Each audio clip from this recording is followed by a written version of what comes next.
YouTube channel live study Allahabad पर। तो दोस्तों, जैसा कि आपको पता है, प्रत्येक दिन शाम को 7 बजे से हम लोग Uttar Pradesh TGT PGT, Bihar TGT PGT, Jharkhand TGT PGT, Uttarakhand lecturer, Uttarakhand LT, Madhya Pradesh state, Madhya Pradesh set, UGC net, LT grade, GIC lecturer, assistant professor और अन्य परीक्षाओं के प्रीवियस ईयर क्वेश्चन पेपर को देखते हैं। और साथ ही साथ इस सेशन में हम लोग ऐसे प्रश्नों का भी समावेश करते हैं जो प्रश्न इन परीक्षाओं के दृष्टिकोण से महत्वपूर्ण होते हैं। वही हमारी इकोनॉमिक्स की दूसरी क्लास आपको लाइव स्टडी इलाहाबाद के मोबाइल एप्लीकेशन पे देखने को मिलती है, जहाँ पे इकोनॉमिक्स के अलग अलग बैच चलाए जाते हैं और सभी बैचेज में आपको आपके सिलेबस के अनुसार इकोनॉमिक्स के सारे कंटेंट सिंपल सटीक साधारण भाषा में प्रोवाइड किए जाते हैं, ताकि कम समय में बेहतर ढंग से आप अपनी तैयारी कर सकें और सफलता को सुनिश्चित कर सकें।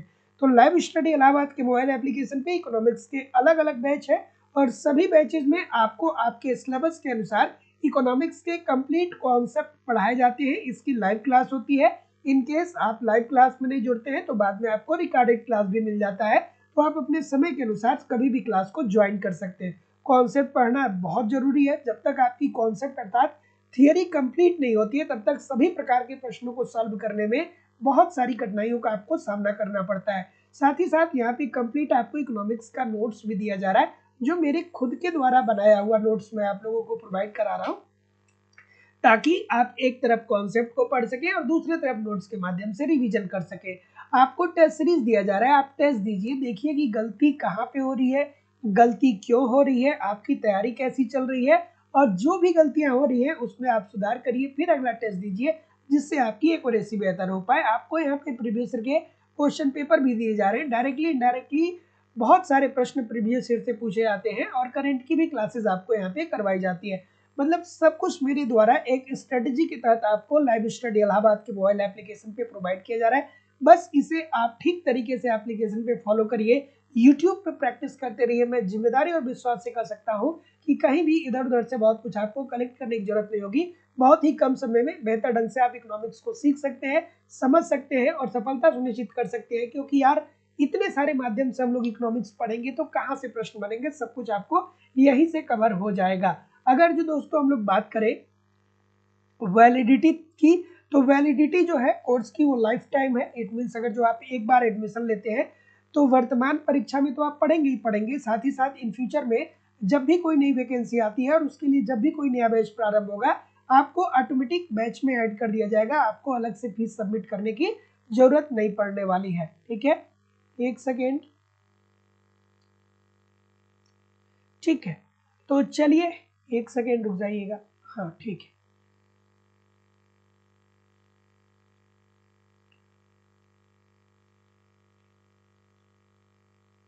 एक सेकेंड थोड़ा सा रुक जाइएगा आप लोग।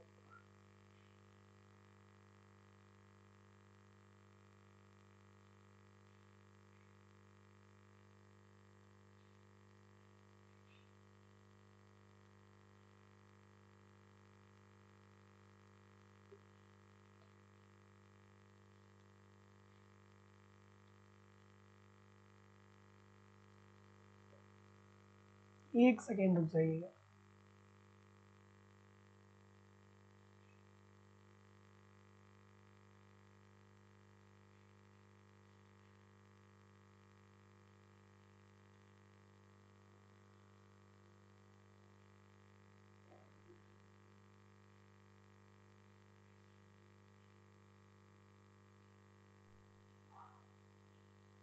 ठीक है, तब तक आप लोग थोड़ा सा उत्तर करिए इस प्रश्न का।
एक सेकेंड रुक जाइएगा बस, एक्चुअली बहुत सारी सेटिंग्स चेंज हुई है तो इस वजह से कुछ समस्या आ रही है।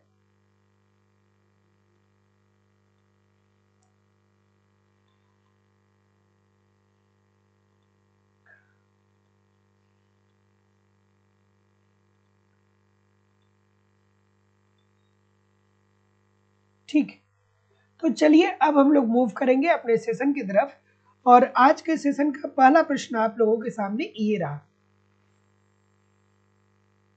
ठीक,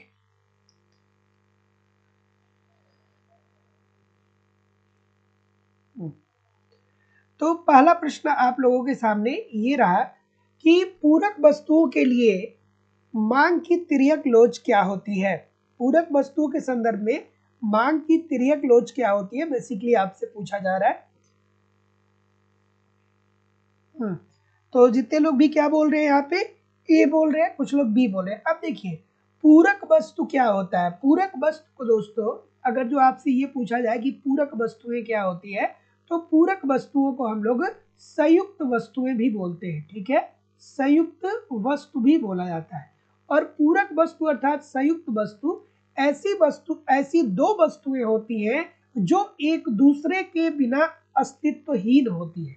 मतलब पूरक वस्तुएं ऐसी दो वस्तुएं होती हैं जो जब साथ मिलती हैं तभी जाकर के आप क्या कर सकते हैं, किसी चीज का या किसी वस्तु का या किसी सेवा का आप उपभोग कर सकते हैं।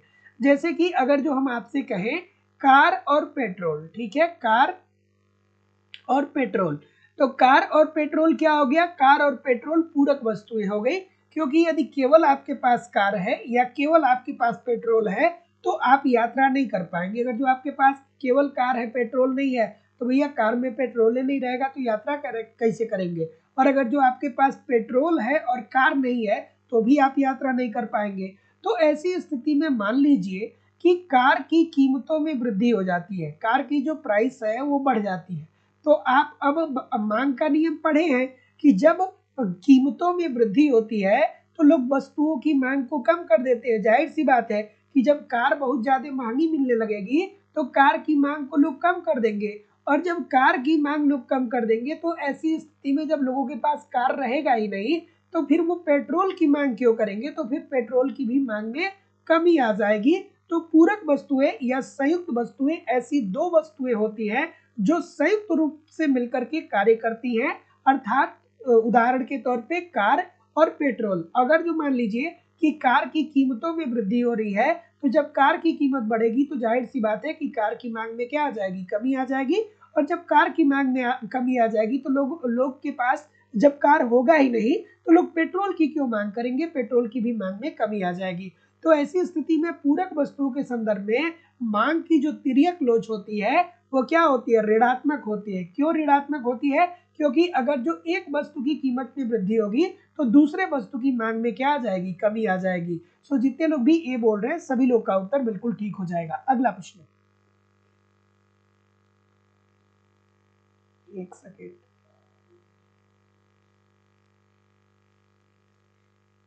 एक सेकेंड।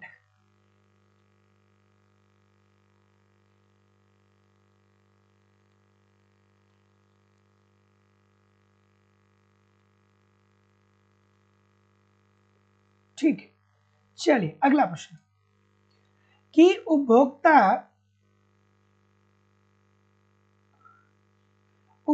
की बचत निम्नलिखित में से किस दशा में उत्पाद की बचत से अधिक होगी। चलिए भाई बताइए कि उपभोक्ता की बचत। अब उपभोक्ता की बचत की अवधारणा किसने दिया था, तो उपभोक्ता की बचत की अवधारणा मार्शल ने दिया था। क्या कहा था कि उपभोक्ता की बचत होती क्या है, तो देखिए उपभोक्ता की बचत का मतलब ये होता है कि उपभोक्ता की बचत का मतलब ये होता है कि किसी वस्तु को खरीदने के लिए जो मूल्य आप देने को तैयार हैं और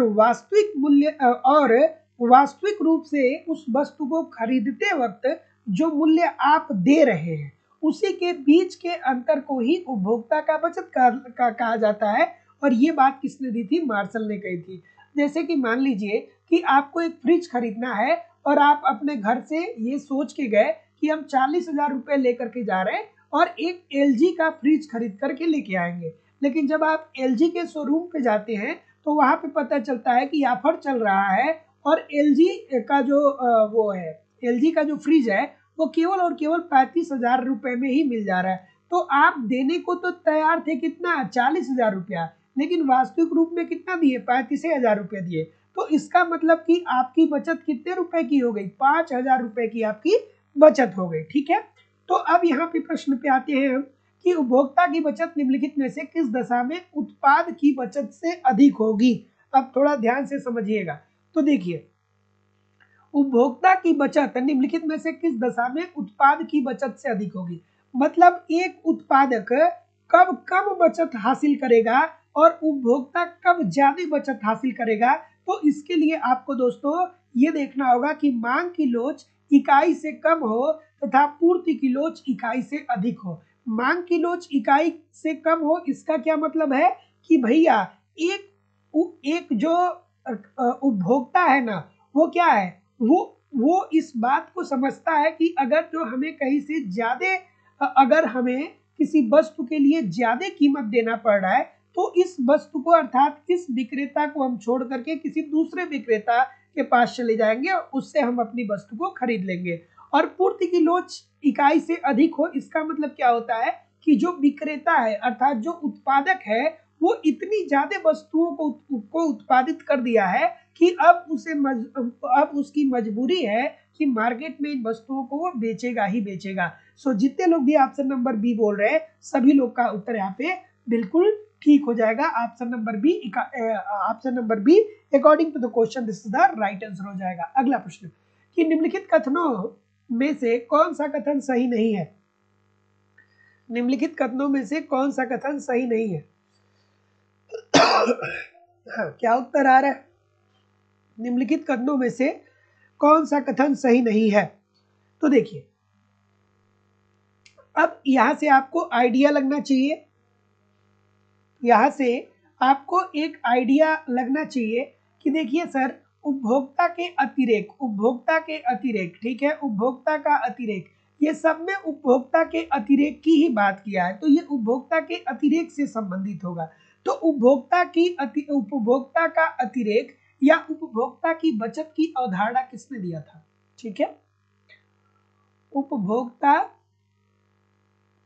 का अतिरेक या उपभोक्ता का बचत का अवधारणा किसने दिया था। तो उपभोक्ता का अतिरेक या उपभोक्ता के बचत की जो अवधारणा दिया गया था वो मार्शल के द्वारा दिया गया था। और मार्शल ने क्या कहा था, मार्शल ने ये कहा था कि उपभोक्ता का बचत क्या होता है, तो किसी वस्तु को परचेज करने के लिए एक उपभोक्ता जो मूल्य देने को तैयार होता है और वास्तविक रूप में जो मूल्य देता है उसी के बीच का अंतर ही उपभोक्ता का अतिरेक कहलाता है। जैसा कि अभी हमने आपको कुछ देर पहले बताया कि आप एक एलजी का फ्रिज खरीदने वाले हैं और आप माइंड ये मेकअप किए हैं, माइंड ये बनाए हैं कि हम एलजी का फ्रिज 40,000 रुपये में खरीदेंगे, लेकिन जब आप शोरूम में जाते हैं तो आप देखते हैं कि कुछ ऑफर चल रहे थे, इस वजह से 35,000 रुपये में ही वो एलजी का फ्रिज मिल जा रहा है। मतलब उपभोक्ता की बचत अर्थात आपकी बचत कितने रुपए की हो गई है, 5,000 रुपए की हो गई है। अब चलिए इस बात को देखते हैं।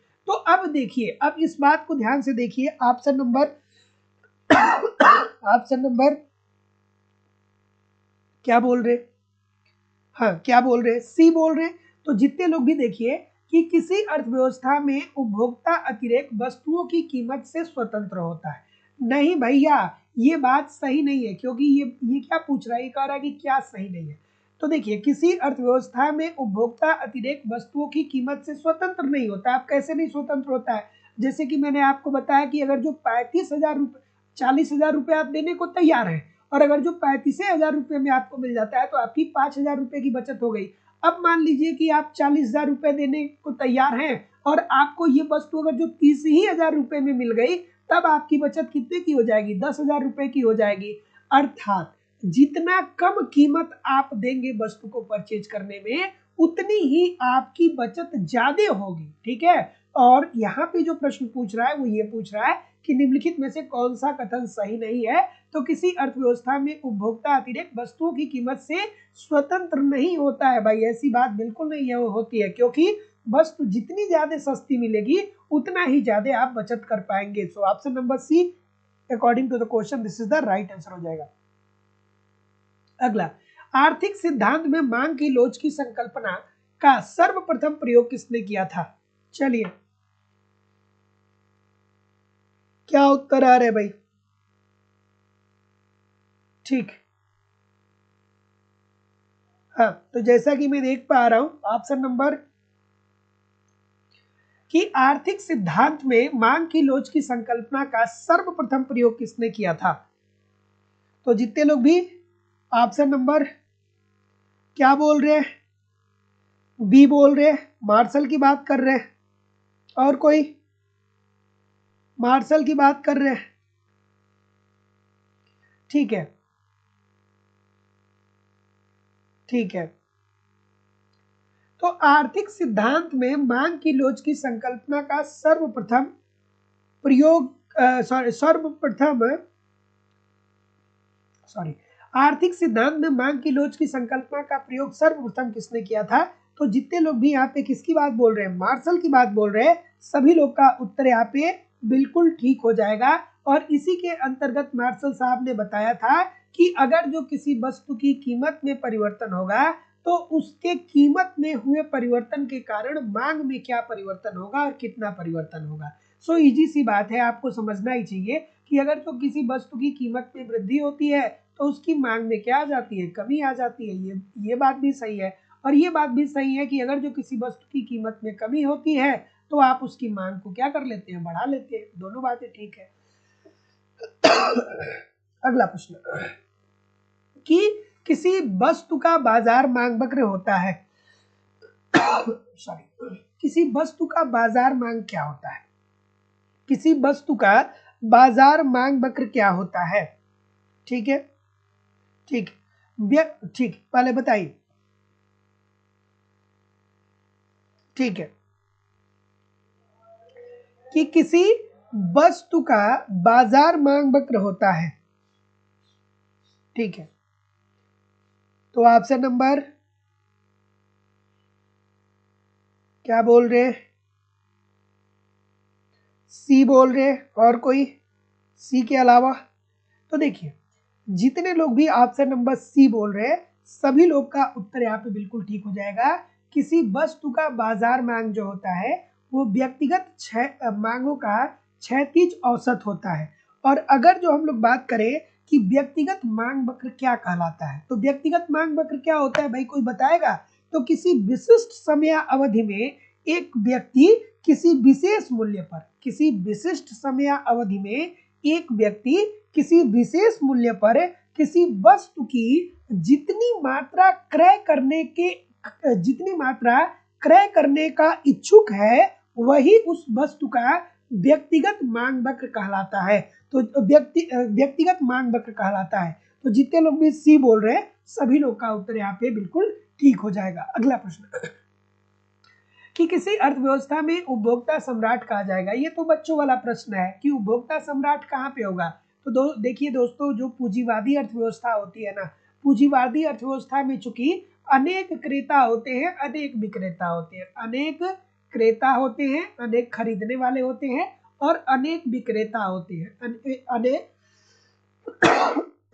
अनेक विक्रेता होते हैं, ठीक है। और पूंजीवादी अर्थव्यवस्था का उदाहरण कौन सा देश है? अमेरिका है, इंग्लैंड है, कनाडा है, ये सब पूंजीवादी अर्थव्यवस्था वाले देश है।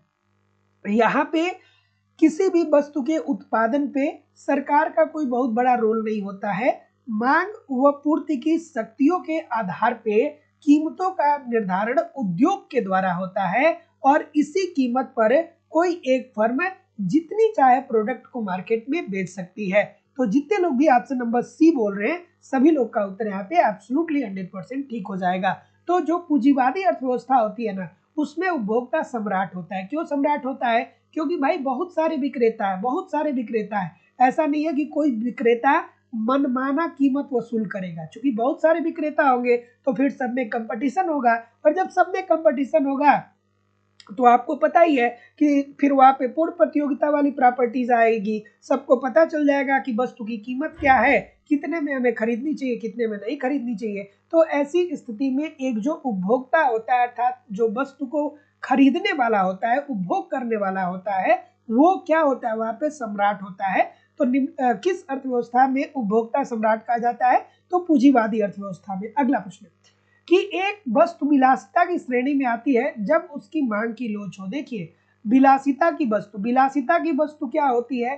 तो ऐसी वस्तुएं जो जीवन जीने के लिए जरूरी नहीं है, लेकिन फिर भी आप उसे आनंद की अनुभूति प्राप्त करने के लिए उन वस्तुओं का प्रयोग करते हैं। जैसे कि हम आपसे ये कहें कि रेडियो हो गया, तो रेडियो नहीं रहेगा तो भी ऐसा नहीं है कि आप अपनी जिंदगी को जी नहीं पाएंगे। रेडियो विलासिता की वस्तु हो गई। टीवी, टेलीविजन, ये भी विलासिता की वस्तु हो गई।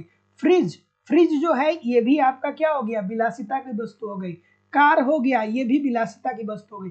मतलब ये जितनी भी वस्तुएं हैं, ये सारी की सारी वस्तुएं विलासिता की श्रेणी में आएंगी। क्यों आएंगी? इसलिए आएंगी क्योंकि ये लोग अपनी जिंदगी को आसान करने के लिए और आनंद की अनुभूति करने के लिए इन वस्तुओं का उपभोग करते हैं। और यहाँ पे क्या देखने को मिलता है? यहाँ पे ये देखने को मिलता है कि जब लोगों की आय में वृद्धि होती है ना, तो जितनी तेजी से लोगों की आय बढ़ती है, उससे कहीं ज्यादा तेजी से लोग क्या करते हैं कि इस पर उपभोग व्यय करते हैं। तो जो विलासिता की वस्तुएं होती है, जितनी तेजी से आपकी आय बढ़ती है, उससे कहीं ज्यादा तेजी से वृद्धि क्या होता है? उपभोग पर होता है। जैसे मान लीजिए कि जब आपको सैलरी मिलने लगेगी, नौकरी आपकी लग जाएगी, 70,000 रुपये, 80,000 रुपये महीने का आप कमाने लगेंगे, तो आप 70,000 रुपये महीने का मान लीजिए कमा रहे हैं। लेकिन जब अगर जो आप कार खरीदने जाएंगे, तो कार 10 लाख रुपए का खरीदेंगे या 20 लाख रुपए का खरीदेंगे, तो वास्तविक रूप से महीने की इनकम आपकी कितनी है? 70,000 रुपए। लेकिन आप 10 लाख रुपए का कार खरीद ले रहे हैं। तो इसका मतलब क्या हुआ कि जितना आप आय अर्जित कर रहे हैं ना, उससे ज्यादा आप क्या कर रहे हैं? इन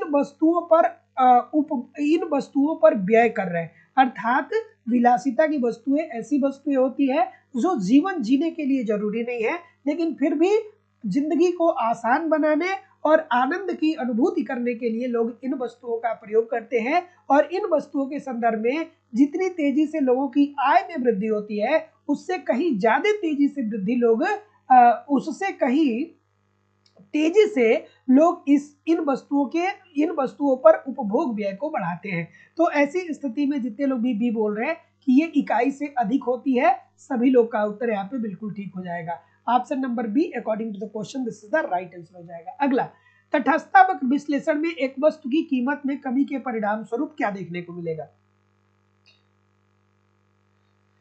ठीक है, क्या उत्तर आ रहा है भाई?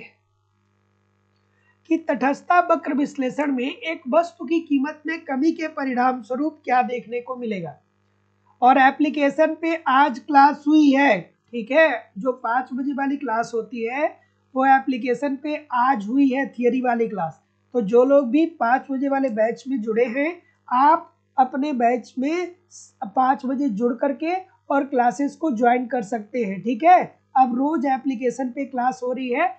चूंकि कई दिनों से क्लास हो नहीं रही थी, लेकिन अब आज से आप लोगों की क्लास शुरू हो गई है और सारी चीजें आपको वहाँ पे सिस्टमेटिक वे से करवाई जा रही है। और जो लोग भी एडमिशन नहीं लिए हैं, यथाशीघ्र आप एडमिशन ले सकते हैं, क्योंकि देखिए एक आपको एक बेहतर रणनीति आपको चाहिए। बहुत सारे स्टूडेंट तो ऐसे भी होते हैं जो बस इधर उधर से कुछ ना कुछ पढ़ते रहते हैं। तो देखिए, अगर जो आप सारी चीजों को समझेंगे नहीं, एक वे से चीजों को पढ़ेंगे नहीं, तब तक देखिए हो सकता है कि आप मेहनत तो करें, लेकिन सिस्टमेटिक वे से नहीं पढ़ेंगे तो आपके सारे मेहनत व्यर्थ हो सकते हैं। तो दोस्तों, कॉन्सेप्ट पढ़ना बहुत जरूरी है, थियरी पढ़ना बहुत जरूरी है, क्योंकि जब एक बार आपकी थियरी कंप्लीट हो जाएगी ना, एक बार आप थियरी कर लेंगे, तो 50 से 70% प्रश्न ऐसे ही होंगे ना कि जो आप आसानी से कर लेंगे, उसमें कोई कंफ्यूजन ही नहीं होगा। और जब बार बार रिवीजन करेंगे, तो आप लगभग मैक्सिमम चीजों को वहीं से कर सकते हैं। आपको अलग से कुछ कलेक्ट करने की जरूरत नहीं होगी। कंप्लीट आपका कोर्स पढ़ाया जा रहा है, लाइव क्लास होती है, लाइव क्लास में नहीं जुड़ेंगे रिकॉर्डेड क्लास मिल जाएगा।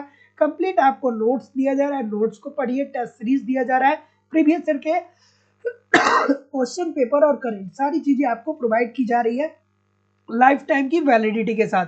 तो जो लोग भी एडमिशन लेना चाहते हैं आप डिस्क्रिप्शन बॉक्स में जा सकते हैं, एप्लीकेशन का लिंक दिया गया, एप्लीकेशन को डाउनलोड करके डायरेक्ट कोर्स को परचेज कर सकते हैं, या किसी भी इंक्वायरी के लिए ये जो नंबर आ रहा है इस नंबर पे आप कॉल कर सकते हैं या व्हाट्सएप मैसेज कर सकते हैं।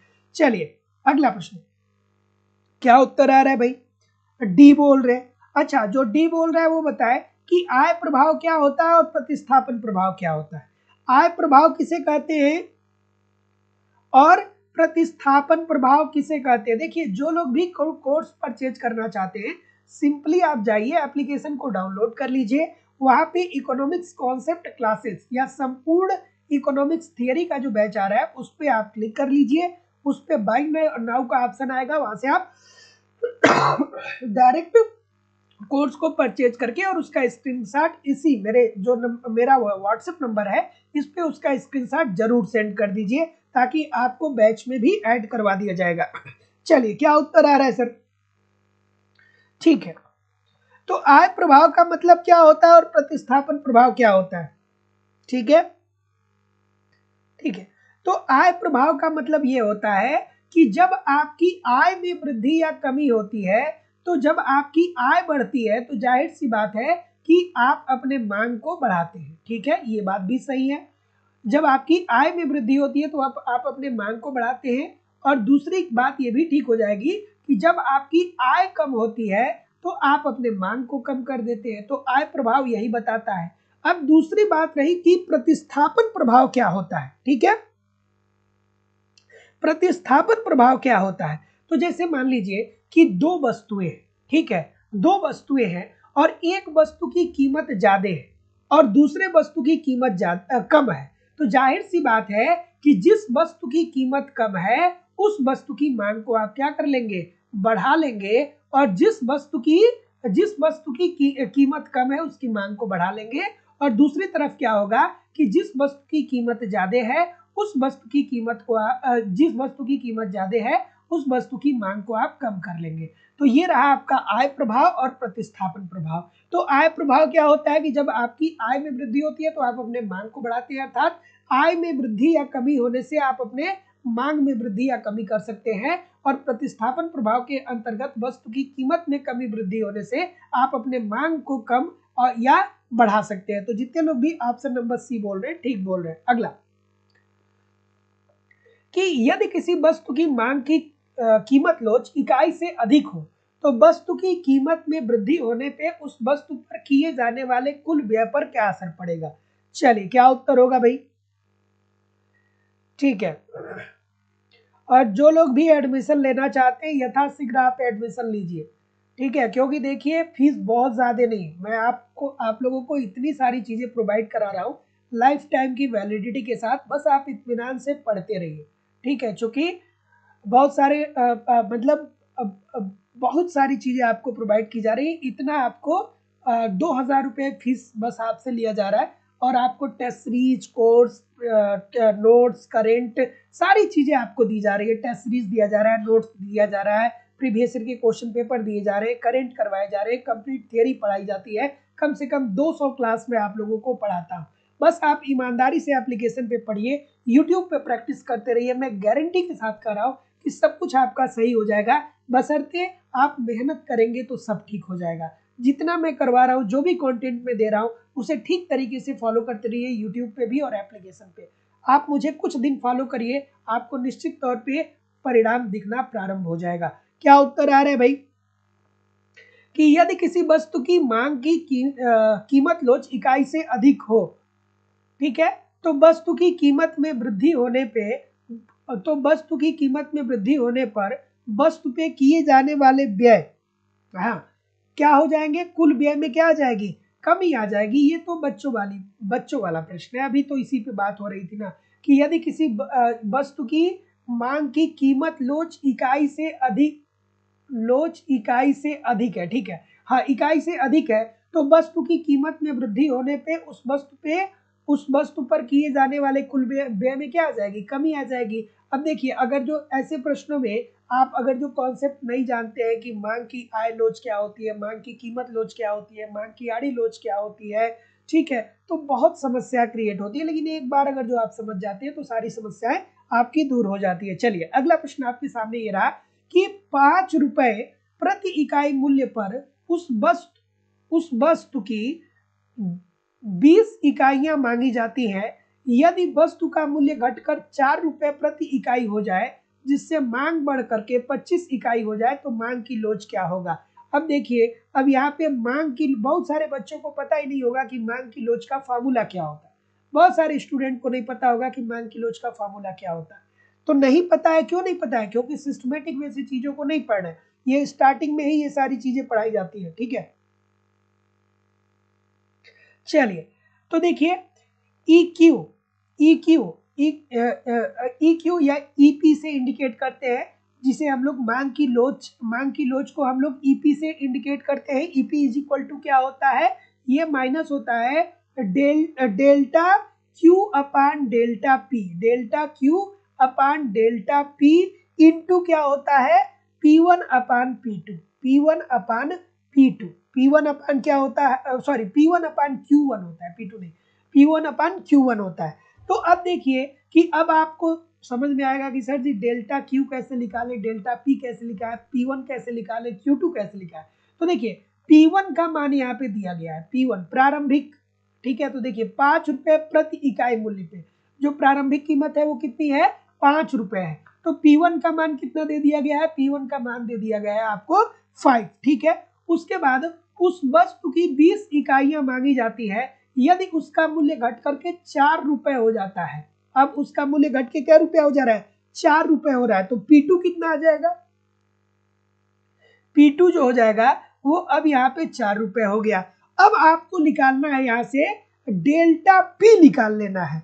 तो अब अगर जो आप डेल्टा P यहाँ से निकालेंगे, तो डेल्टा P जब निकालेंगे तो डेल्टा P क्या होता है, तो delta P is equal to होता है P1 माइनस P2, अर्थात 5 minus 4 is equal to 1, 5 minus 4 is equal to 1। इसको से इसमें से इसको घटा देते हैं, ठीक है। तो डेल्टा P का मान हमको पता चल गया कि 1 होगा, P1 का मान पता चल गया, P2 का मान पता चल गया। उसी तरीके से अब Q का मान भी देख लेते हैं, ठीक है। डेल्टा Q का मान देख लेते हैं।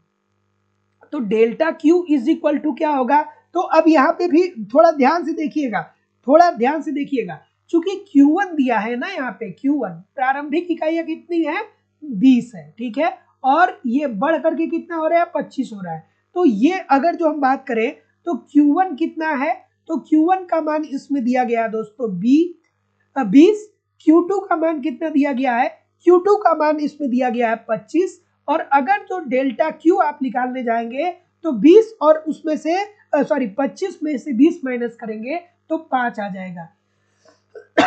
तो अब आप देखिए कि आपको यहाँ पे P1 पता चल गया, Q1 पता चल गया, आपको डेल्टा P पता चल गया, डेल्टा Q पता चल गया। अब आप इसे आसानी से पुट कर दीजिए, आपका मान आ जाएगा। तो डेल्टा Q का मान क्या आ गया था, अब इसमें पुट कर दीजिए, मान आ जाएगा, ठीक है। अब इसमें पुट कर दीजिए तो मान आ जाएगा, ये माइनस हो जाएगा। डेल्टा Q का मान क्या आया है, 5 आया है ना, ये 5 आया है, तो 5। और डेल्टा P का मान कितना आया है, डेल्टा P का मान यहाँ पे निकाला गया है, तो डेल्टा P का मान 1 आया है, डेल्टा P का मान 1 आया, इंटू P1 का मान कहाँ पे है, P1 का मान है यहाँ पे 5, P1 क्या है 5 है, अपान क्या हो जाएगा P2 Q1 कहाँ पे है भाई, Q1 यहाँ पे है, Q1 का मान कितना है 20 है। तो जब आप इसे रखेंगे और जब इसे आप सॉल्व कर देंगे तो क्या हो जाएगा,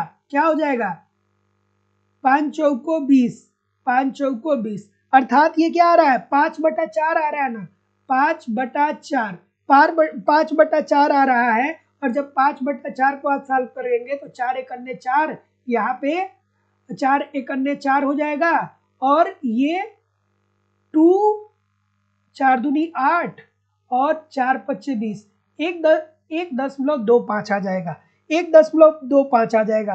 तो क्या उत्तर आ रहा है, तो जितने लोग भी सी बोल रहे हैं सभी लोग का उत्तर यहाँ पे बिल्कुल ठीक है। तो देखिए अब इस प्रश्न में आपको 2-3 चीजें बस पता होनी चाहिए, आप बड़े आराम से निकाल लेंगे। सबसे पहले तो आपको पता होना चाहिए कि मांग की लोच का फार्मूला क्या होता है। तो मांग की लोच का फार्मूला क्या होता है, तो डेल्टा क्यू अपन डेल्टा पी इंटू P1 अपन Q1। ठीक है, P1 का मान यहाँ पे 5 रुपया दिया है, P2 का मान कितना दे दिया गया, मूल्य घट रहा है कै रुपया, 4 रुपया। P1 5 रुपया, P2 4 रुपया। फिर हम P2 डेल्टा P निकाल लिए, डेल्टा P निकाले तो P1 माइनस P2 कर दिए तो 1 आ गया। और उसी तरीके से डेल्टा Q भी हम निकाल लिए, डेल्टा Q का मान 5 आ गया और फिर इसमें हम रख दिए, हमारा उत्तर आ गया। इस प्रश्न को अगर जो आप करके जाते हैं, समझ के जाते हैं, तो निश्चित तौर पे एग्जाम में हजारों छात्रों से आप आगे चले जाएंगे। इस प्रश्न को अगर जो आप करके जाते हैं तो आप हजारों छात्रों से आगे जाएंगे। ठीक है, चलिए अगला, परा उत्पादन फलन का संबंध उत्पादन की किस अवधि से है। परा उत्पादन फलन की बात कर रहा है, ठीक है, जिसे पैमाने का प्रतिफल नियम भी कहते हैं। अब देखिए यहाँ पे दो बातें आपको समझ में आनी चाहिए। पैमाने का प्रतिफल नियम, पैमाने का प्रतिफल नियम, चलिए बताइए। ठीक है, ठीक है, ऑप्शन नंबर, तो अगर जो आपने पैमाने का प्रतिफल नियम पढ़ा होगा तो मैंने आपको बार बार बताया था कि पैमाने के प्रतिफल के नियम के अंतर्गत जो उत्पादन के साधन होते हैं वो परिवर्तनशील होते हैं। क्यों? क्योंकि पैमाने का प्रतिफल नियम जो है ये अति दीर्घकाल से संबंधित है और अति दीर्घकाल में ही एक फर्म अपने उत्पादन के सभी साधनों को परिवर्तित कर सकता है। ठीक है, जैसे यही आपको औसत परिवर्तनशील ठीक है, पैमाने का प्रतिफल नियम, हाँ पैमाने के प्रतिफल नियम की बात हो रही है। तो मैं आपको बार बार बताया हूं कि पैमाने का प्रतिफल नियम जो है वो अति दीर्घकालीन अवधि से संबंधित है। क्यों? क्योंकि पैमाने के प्रतिफल नियम के अंतर्गत एक फर्म के पास इतना समय होता है कि उत्पादन के जो भी उसके साधन होते हैं उन सभी साधनों को वो परिवर्तित कर सकता है। क्योंकि उसके पास बहुत ज्यादा समय होता है। तो जितने लोग भी ऑप्शन नंबर डी बोल रहे हैं अति दीर्घ अवधि, सभी लोग का उत्तर ठीक है। अगला, सर्वप्रथम किसने प्रदर्शित किया था कि मांग वक्र को अधिमान वक्रों की सहायता से व्युत्पन्न किया जा सकता है। कितना खूबसूरत सा प्रश्न है, बार बार पूछा जाता है, बार बार पूछा जाता है। ठीक है, बार बार ये प्रश्न पूछा जाता है। क्या उत्तर आ रहा है? ऑप्शन नंबर, तो जैसा कि मैं देख पा रहा हूं, ठीक है, और परिवर्तनशील अनुपातों का नियम, मैं वहां पे क्या बोल रहा था, परिवर्तनशील अनुपातों का नियम। ठीक है, पैमाने का प्रतिफल नियम दीर्घकाल से और परिवर्तनशील अनुपातों का नियम ये अल्पकाल से संबंधित है। क्योंकि जब हम लोग परिवर्तनशील अनुपातों का नियम पढ़ते हैं तो वहां पे एक साधन स्थिर, वहां पे अल्पकाल की बात होती है और वहां पे सभी साधन को परिवर्तित नहीं किया जा सकता है। लेकिन अगर जो हम लोग पैमाने के प्रतिफल नियम की बात करें तो वहां पे क्या होता है, वहां पे सभी साधनों को परिवर्तित किया जा सकता है। तो पैमाने का प्रतिफल नियम दीर्घकाल से संबंधित है और परिवर्तनशील अनुपातों का नियम अल्पकाल से संबंधित है। सभी लोग वीडियो को लाइक और शेयर कर दिया करिए। क्या उत्तर आ रहा है भाई? तो जितने लोग भी क्या बोल रहे हैं, सी बोल रहे हैं, जितने लोग भी हिग्स की बात बोल रहे हैं, सभी लोग का उत्तर यहाँ पे बिल्कुल ठीक हो जाएगा कि सर्वप्रथम किसने प्रदर्शित किया कि मांग वक्र को अधिमान वक्रों की सहायता से व्युत्पन्न किया जा सकता है। So option number C according to the question this is the right answer हो जाएगा। अब देखिए ऐसे प्रश्नों का अगर जो आपने हिग्स की इस थियरी को नहीं पढ़ा है तो एक लाइन में ये पूरी थियरी कैसे समझाई जा सकती है, नहीं समझाई जा सकती है ना।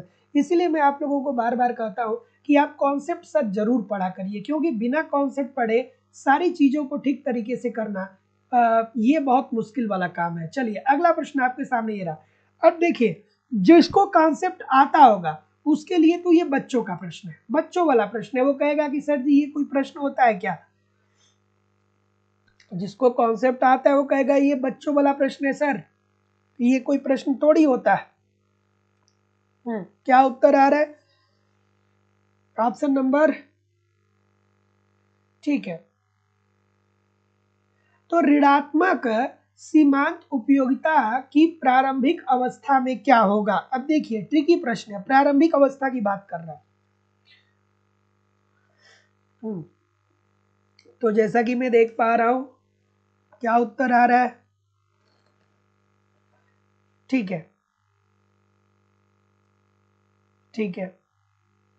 तो ऋणात्मक सीमांत उपयोगिता की प्रारंभिक अवस्था में कुल उपयोगिता क्या होती है सर? धनात्मक होती है। ये वाली बात कर रहा है यहाँ पे, ये धनात्मक होती है, ठीक है।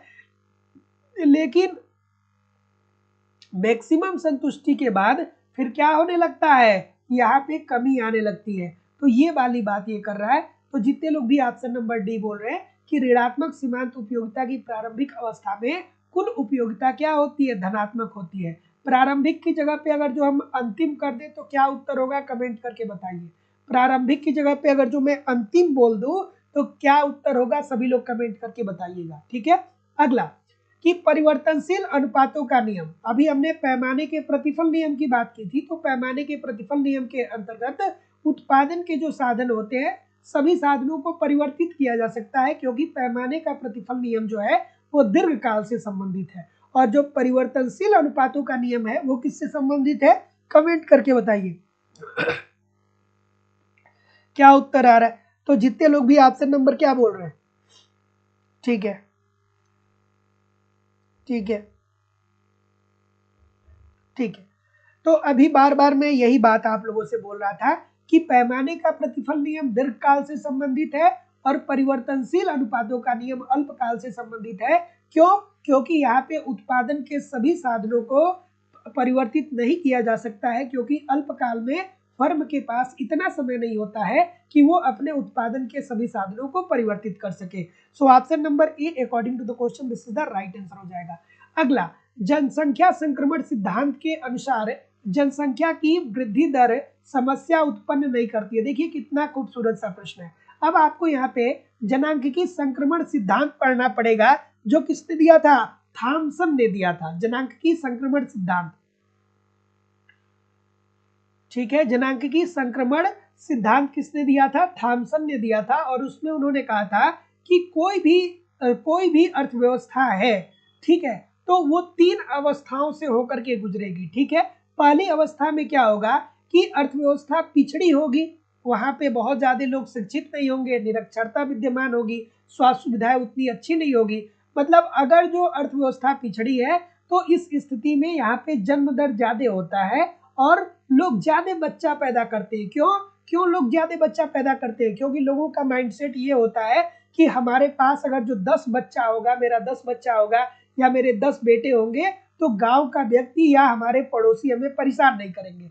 जैसे आप आज से आपने जो हमारे आज के पहले वाली जो पीढ़ी थी उसमें देखा होगा, आपने बहुत लोगों के मुंह से सुना होगा कि उनके 10 बच्चे थे, उनके 12 बच्चे थे। तो लोग अपने आप को क्या करते थे? निरक्षरता के कारण अपने आप को स्ट्रांग करते थे कि हमारे ज्यादा बच्चे रहेंगे तो भाई हमको कोई टच नहीं कर पाएगा, 10 लाठी उठाएंगे और फिर निकल जाएंगे, गांव में कोई कुछ बोलने वाला नहीं होगा, क्योंकि उस समय निरक्षरता थी, देश में उतनी ज्यादा साक्षरता थी नहीं। तो जन्म दर भी ज्यादा होता है और चूंकि स्वास्थ्य सुविधाएं होती नहीं है तो मृत्यु दर भी ज्यादा होता है। जन्म दर भी ज्यादा होता है और मृत्यु दर भी ज्यादा होता है। दूसरी अवस्था में क्या होता है कि अब थोड़ी सी आपकी जो अर्थव्यवस्था है वो विकास के पथ पे अग्रसर हो जाती है, या आप कह सकते हैं कि आपकी अर्थव्यवस्था विकासशील अर्थव्यवस्था हो जाती है। तो अब तो क्या होता है कि अब सभी लोग को पता होता है कि हॉस्पिटल क्या होता है, सभी लोग अब स्वास्थ्य सुविधाएं ले सकते हैं, लेकिन जन्म दर बढ़ा रहता है, ठीक है, लोग बच्चे ज्यादा पैदा करते हैं, लेकिन स्वास्थ्य सुविधाओं के प्रति सजग रहने के कारण मृत्यु दर में कमी आ जाती है। तो जब जन्म दर बहुत ज्यादा होगा और मृत्यु दर कम हो जाएगा तो ये होगा दोस्तों जनसंख्या विस्फोट। इसे हम लोग बोलते हैं जनसंख्या विस्फोट की स्थिति। इसे हम लोग क्या बोलते हैं? जनसंख्या विस्फोट की स्थिति बोलते हैं दूसरी कंडीशन को। और जो तीसरी कंडीशन आती है इसमें देश समृद्धि कर चुका होता है, ठीक है। तो अब यहाँ पे लोग पढ़े लिखे होते हैं और उनको ये लगता है कि अगर जो एक लड़का भी होगा या एक लड़की भी होगी तो काम चल जाएगा।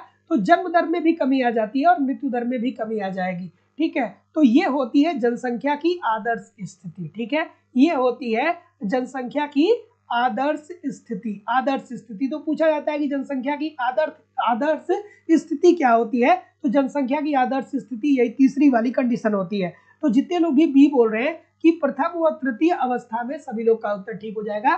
तो जनांकीय संक्रमण सिद्धांत के अनुसार जनसंख्या की वृद्धि दर समस्या उत्पन्न नहीं करती है। तो भैया जो जनसंख्या विस्फोट होता है ना, यही पे समस्या उत्पन्न होता है। बाकी तो यहाँ पे जन्म दर बहुत ज्यादा होता है तो मृत्यु दर भी होता है। तो जितने लोग पैदा होते हैं उसी रेशियो में लोगों की मृत्यु भी हो जाती है, तो जनसंख्या विस्फोट होता नहीं है। और तीसरी कंडीशन में एक दो बच्चे लोग पैदा करते हैं। ठीक है, तो हम दो हमारे दो या हम दो हमारे एक वाला का वो आ जाता है, भावनाएं विकसित हो जाती है लोगों के अंदर। तो जितने लोग भी बी बोल रहे हैं ठीक बोल रहे हैं। अगला कि मोदी गिलियानी मिलर प्रमेय संबंधित है, किससे संबंधित है भाई?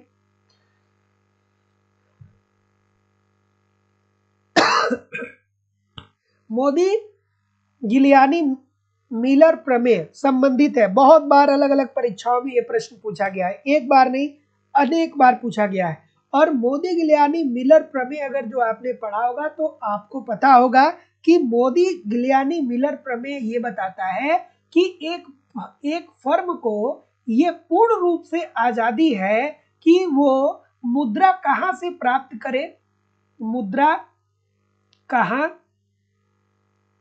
से प्राप्त करे तथा मुद्रा कहां से प्राप्त करे, और ये मुद्रा कहां से प्राप्त करे और साथ ही साथ में अपने लाभ को ये कहां पे इन्वेस्ट करे। ठीक है, कि मोदी गिलियानी मिलर प्रमेय हमें ये बताता है कि एक फर्म को पूर्ण रूप से स्वतंत्रता है कि किसी वस्तु का उत्पादन करने के लिए वो मुद्रा कहां से प्राप्त करे। ठीक है, वो मुद्रा कहां से प्राप्त करे, और जब वो मुद्रा प्राप्त कर लेता है तो उस मुद्रा को वो कहां पे निवेश करे और वो अपने लाभांश को किस तरीके से मैनेज करे। ठीक है, लाभांश को। ठीक है, तो मोदी गिलियानी मिलर प्रमेय हमें ये बताता है कि एक जो फर्म होता है वो पूर्ण रूप से स्वतंत्र होता है कि वो कहां से वस्तु का उत्पादन करने के लिए किसी वस्तु का उत्पादन करने के लिए मुद्रा प्राप्त करे और उस मुद्रा को वो किन क्षेत्रों में निवेश करे और अपने लाभांश को वो किस तरीके से वितरित करे। सो जितने लोग भी ऑप्शन नंबर डी बोल रहे हैं पूंजी बाजार से, सभी लोग का उत्तर यहाँ पे बिल्कुल ठीक हो जाएगा। अगला, किन्स द्वारा प्रयुक्त वर्षा दिवस संबंधित है। अब इजी सी बात है, किन्स साहब ने कहा कि मुद्रा की मांग 3 कारणों से होती है। ठीक है, मुद्रा की मांग, जैसे मैं आपसे ये कहूं कि ये बताइए कि आपको मुद्रा की मांग क्यों है, तो आप हमसे ये कहेंगे कि सर हम अपने आवश्यकताओं का पूर्ति करना चाहती हूँ या हम अपने आवश्यकताओं का पूर्ति करना चाहता हूँ, इसलिए हमें मुद्रा की जरूरत है। लेकिन किन्स साहब ने क्या कहा? किन्स साहब ने कहा कि जो समाज है या जो लोग हैं वो 3 कारणों से मुद्रा की मांग करते हैं। पहला उन्होंने कहा कि लोग मुद्रा की मांग इसलिए करते हैं क्योंकि वो लेन देन करना चाहते हैं, लेन देन उद्देश्य के लिए लोग मुद्रा की मांग करना चाहते हैं। ठीक है, दूसरी बात उन्होंने कही कि पूर्व उपाय उद्देश्य। ठीक है, पूर्व उपाय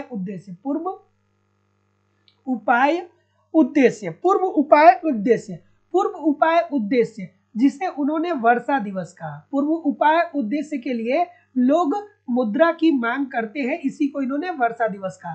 तो अब ये पूर्व उपाय उद्देश्य क्या है? तो किन्स साहब ने ये कहा कि देखिए भैया, अगर जो आपके पास वर्तमान में आय प्राप्त हो रही है ना, तो ऐसा भी तो हो सकता है कि भविष्य में आपको इनकम ही ना हो। तो अगर जो भविष्य में चल करके जब आपको इनकम नहीं होगा तो वर्तमान में आप मुद्रा की मांग करिए और इसको अपने पास रखिए ताकि भविष्य में आने वाली समस्याओं से आप निपट सके। और इसी के लिए इन्होंने वर्षा दिवस शब्द का प्रयोग किया। और उसके बाद दोस्तों उन्होंने कहा था कि मुद्रा की जो मांग होती है उसका तीसरा जो प्रमुख कारण है वो है सट्टा उद्देश्य। और इसे इन्होंने सट्टा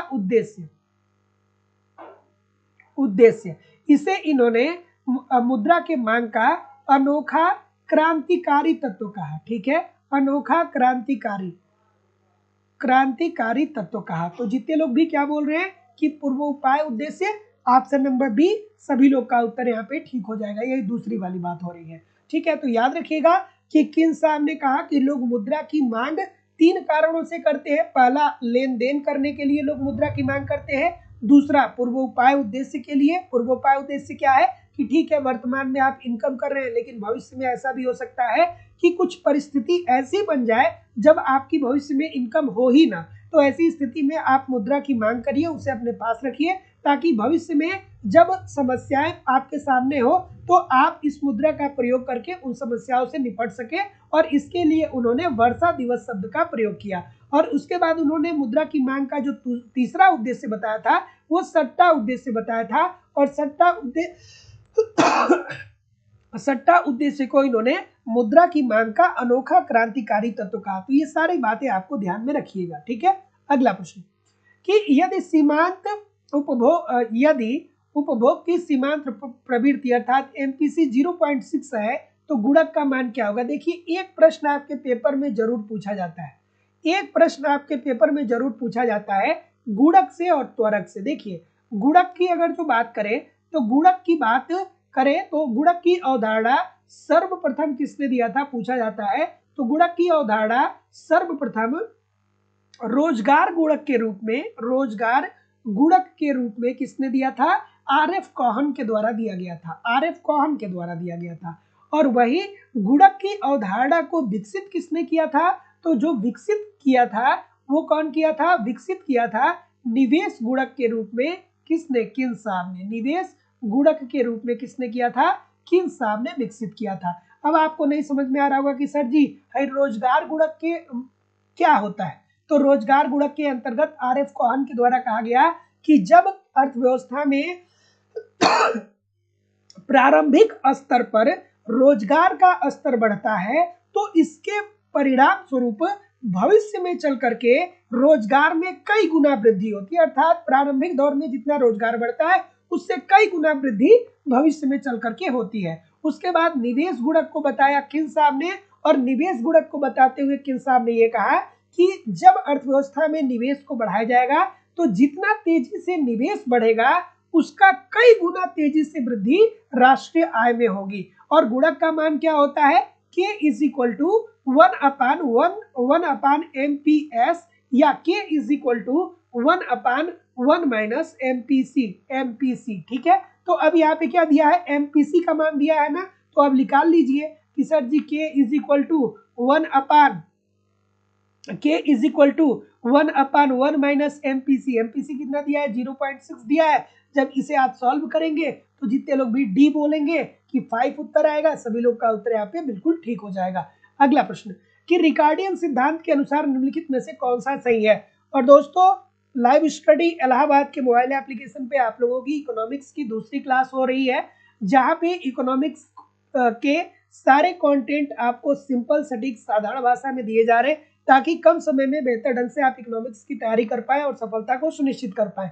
लाइव स्टडी इलाहाबाद के मोबाइल एप्लीकेशन पे इकोनॉमिक्स के अलग अलग बैच अवेलेबल है और सभी बैचेज में आपको आपके सिलेबस के अनुसार इकोनॉमिक्स की कंप्लीट थियरी पढ़ाई जा रही है, अर्थात कॉन्सेप्ट पढ़ाया जा रहा है। क्योंकि कॉन्सेप्ट अर्थात थियरी पढ़ना बहुत जरूरी है। जब तक आपकी थियरी कंप्लीट नहीं होती है तब तक ऑब्जेक्टिव क्वेश्चन को सॉल्व करने में बहुत सारी कठिनाइयों का सामना करना पड़ता है। या यूं कहें कि आप केवल ऑब्जेक्टिव क्वेश्चन पढ़ के या केवल थियरी पढ़ के सिलेक्शन नहीं प्राप्त कर पाएंगे। सीधी बात है, आपको पूरी थियरी भी पता होनी चाहिए और रोज आपको प्रैक्टिस भी करना है, मतलब ऑब्जेक्टिव क्वेश्चन भी देखना है और रोज थियरी भी पढ़नी है, तभी सारी चीजें आपकी ठीक तरीके से हो पाएंगी।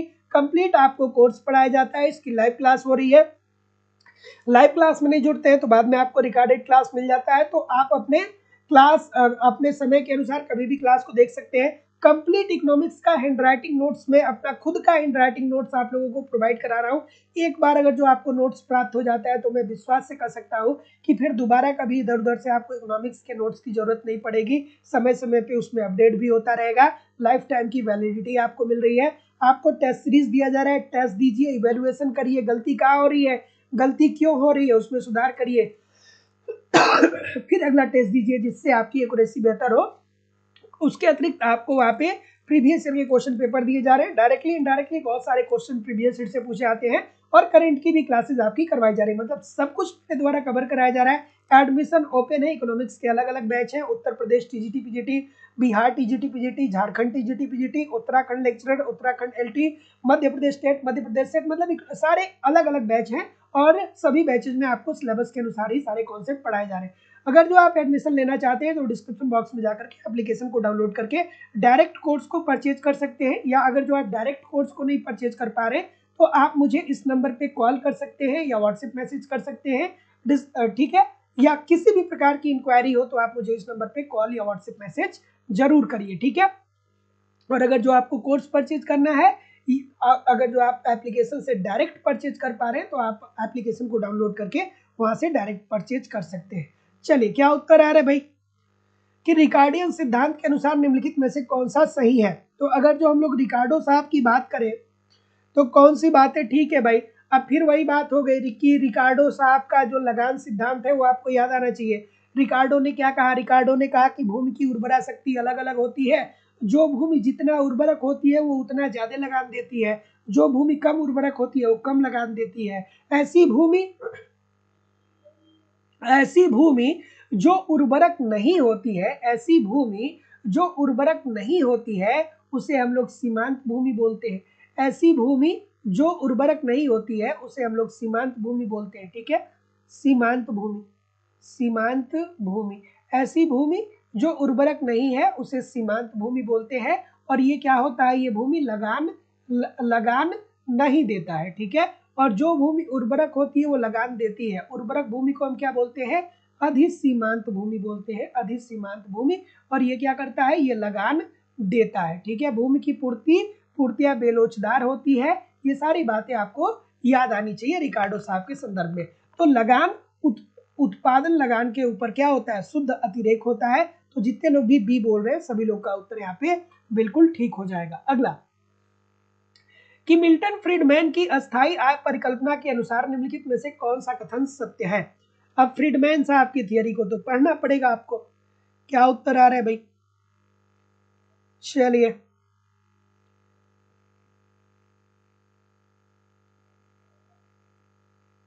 ठीक है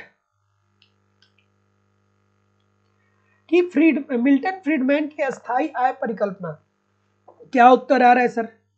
और सभी लोग वीडियो को लाइक और शेयर कर दिया करिए। चंद्रजीत यादव जी, सुनीता गुप्ता जी, मिंटू कुमार यादव जी, नेहा जी, मीनू जी, दुर्गा जी, बिल्कुल ठीक है, सुनीता गुप्ता जी, अर्चना कुमारी जी, अतुल यादव जी, सुधीर जी,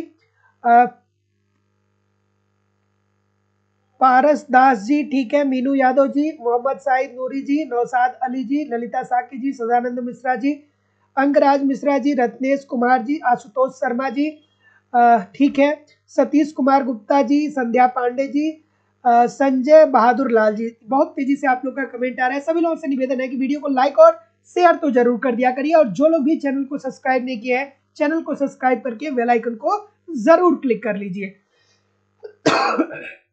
तो मिल्टन फ्रीडमैन की अस्थाई आय परिकल्पना को अगर जो आपने पढ़ा होगा तो वहां पे इजिली एक बात वो बताते हैं कि अस्थाई आय में जो वृद्धि होती है ना, वो सारी की सारी वृद्धियां जो होती है वो बचत कर ली जाती है। अर्थात अस्थाई आय जो आपकी अस्थाई आय होती है, जो मतलब अस्थाई नहीं होती है, जो अस्थाई आय होती है उसको लोग क्या कर लेते हैं? बचत कर लेते हैं, उसको सेविंग के रूप में अपने पास रख लेते हैं। So option number C according to the question this is the right answer हो जाएगा। अगला प्रश्न कि अपने लगान सिद्धांत में रिकार्डो ने भूमि की हस्तांतरण आय को माना है। चलिए,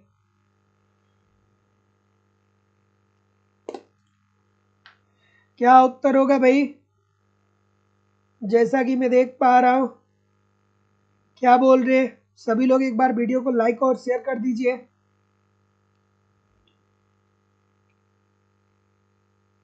ठीक है, ऑप्शन नंबर,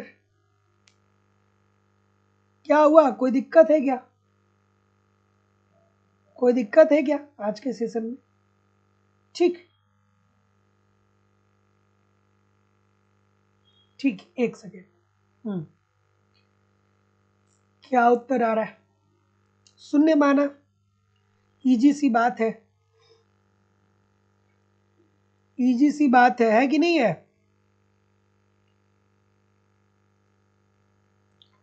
हाँ, तो क्या उत्तर आ रहा है? तो जैसा कि मैं देख पा रहा हूं, ऑप्शन नंबर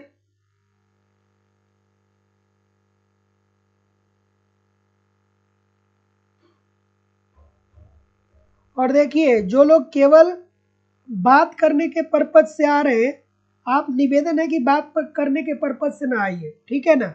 मैं 2 लोग भी लाइव रहेंगे तो मैं पढ़ा लूंगा, ठीक है? केवल अगर तो बात करने के लिए आप क्लास ज्वाइन कर रहे हैं तो बात करने के लिए क्लास न ज्वाइन करिए, क्योंकि बहुत सारे ऐसे बच्चे हैं जो ज़िंदगी में बहुत सारी कठिनाइयों को झेल रहे हैं, लेकिन फिर भी मेहनत कर रहे हैं, प्रयास कर रहे हैं इस उम्मीद में कि कल को चल के उनका सिलेक्शन हो जाएगा। और बीच बीच में 1-2 लोग आएंगे और इधर उधर की बात करेंगे तो इससे उनको डिस्टरबेंस होगा, और ऐसे लोगों को मैं बर्दाश्त करता नहीं। तो जो लोग भी हैं, आपसे एक लाइन में मैं बोलूंगा कि यार बात मत करिए, ठीक है? चलिए, क्या उत्तर आ रहा है भाई? कि अपने लगान सिद्धांत में रिकार्डो ने भूमि की हस्तांतरण आय को माना। तो जितने लोग भी ऑप्शन नंबर क्या बोल रहे हैं, यहाँ पे सी बोल रहे हैं, सभी लोग का उत्तर यहाँ पे बिल्कुल ठीक हो जाएगा। अब वही बात होगी कि रिकार्डो का अगर जो आपने लगान सिद्धांत पढ़ा होगा तो आपको अच्छे से याद आ रहा होगा कि रिकार्डो साहब ने कहा कि भूमि की उर्वरा शक्ति अलग अलग होती है, जो भूमि जितना ज्यादा उर्वरक होती है उतना ज्यादा लगान देती है, और जो भूमि कम उर्वरक होती है वो कम लगान देती है। ऐसी भूमि जो उर्वरक नहीं होती है वो लगान नहीं देती है, इसे हम लोग सीमांत भूमि बोलते हैं। और ऐसी भूमि जो उर्वरक होती है अर्थात जो लगान देती है उसे अधिसीमांत भूमि बोलेंगे, ठीक है? उसे हम लोग क्या बोलेंगे? अधिसीमांत भूमि। उसके बाद उन्होंने क्या बोला? उन्होंने कहा कि भूमि की पूर्ति पूर्तिया बेलोचदार है, अर्थात भूमि की पूर्ति को बढ़ाया घटाया नहीं जा सकता है, और भविष्य भूमि पर केवल और केवल कृषि उत्पादन ही किया जा सकता है। तो ऐसी स्थिति में भूमि की हस्तांतरण आय शून्य होगी। क्यों शून्य होगी? क्योंकि रिकार्डो ने कहा कि भूमि पे केवल और केवल उत्पादन किया जाएगा, भूमि का और कोई काम नहीं होता है। So option number C. अगला, कि अभी तो ये हुआ है प्रश्न, चलिए अगला प्रश्न, कि एक पूर्ण प्रतियोगिता वाली फर्म में संतुलन हेतु आवश्यक प्रतिबंध क्या है? ये खूबसूरत सा प्रश्न है, खूबसूरत सा प्रश्न है। और जिसको भी कोई भी समस्या है, आप मुझे इस नंबर पे कॉल कर लिया करिए। नहीं कॉल रिसीव हो रहा है तो व्हाट्सएप मैसेज कर लिया करिए, नहीं मैसेज रिसीव हो रहा है तो फिर कॉल कर लिया करिए, क्योंकि एट द सेम टाइम मैं बहुत सारे लोग का कॉल और मैसेज प्राप्त करता हूं, तो कभी कभी एक आध लोगों का मिस भी हो जाता है। तो आप मुझे कॉल या मैसेज कर लीजिए जब तक आपकी समस्या सॉल्व नहीं होती है। क्या उत्तर होगा भाई? अब देखिए, बहुत सारे बच्चे इसको ऑप्शन नंबर ए करेंगे, क्योंकि उनको पता है कि सीमांत आगम इज इक्वल टू सीमांत आय के बराबर होता है। तो ये बात आपकी भाई बिल्कुल ठीक है, जो ए कर रहे हैं वो गलत नहीं है, लेकिन ये आवश्यक प्रतिबंध पूछ रहा है। देखिए, एक होता है दोस्तों आवश्यक प्रतिबंध और दूसरा होता है पर्याप्त प्रतिबंध, ठीक है? तो आवश्यक और पर्याप्त प्रतिबंध में दोनों में अंतर है। तो ये बात ठीक है, ये पर्याप्त प्रतिबंध है कि सीमांत आय बराबर होती है सीमांत आगम बराबर होता है सीमांत आय के। लेकिन जो आवश्यक प्रतिबंध होता है वो ये होता है कि सीमांत लागत वक्र सीमांत आय वक्र को नीचे से काटते हैं। तो जितने लोग भी ऑप्शन नंबर क्या बोल रहे हैं, कुछ इसी तरीके से तो आप देखते हैं ना भैया, ठीक है? ये क्या होता है, ये नीचे से इंटरसेक्ट करता है ना। तो जितने लोग भी बी बोल रहे हैं ठीक बोल रहे हैं। अगला, कि एकाधिकार का परिणाम प्राय होता है। हाँ, एक होता है आवश्यक शर्त, दूसरा होता है पर्याप्त शर्त। कि एकाधिकार का परिणाम प्राय होता है। तो अब एकाधिकार की बात हो रही है, थोड़ा आराम से करिए, ठीक ठीक है? तो एकाधिकारी बाजार की एक ऐसी स्थिति होती है जिसमें किसी वस्तु को बेचने वाला अकेला होता है। किसी वस्तु को बेचने वाला क्या होता है? अकेला होता है। अकेला विक्रेता होता है। तो जो अकेला विक्रेता होता है ना, वो हमेशा और हमेशा यही सोचता है कि हमें दीर्घकाल तक नहीं रहना है, हमें दीर्घकाल तक उत्पादन में नहीं बने रहना है, हमें कम समय में ज्यादा लाभ कमाना है। और ज्यादा लाभ कमाना है तो हम अपने वस्तुओं की कीमतों को बढ़ा करके बेचेंगे, और जो हमारी तकनीकी होगी वो बहुत अच्छी नहीं रहेगी तो भी काम चल जाएगा। तकनीक अगर जो हमारी कम होगी, अच्छी नहीं होगी, तो भी हम वस्तु का उत्पादन करेंगे और ज्यादा कीमत पर बेच करके निकल जाएंगे मार्केट से। तो आवंटनीय एवं तकनीकी अकुशलता होती है।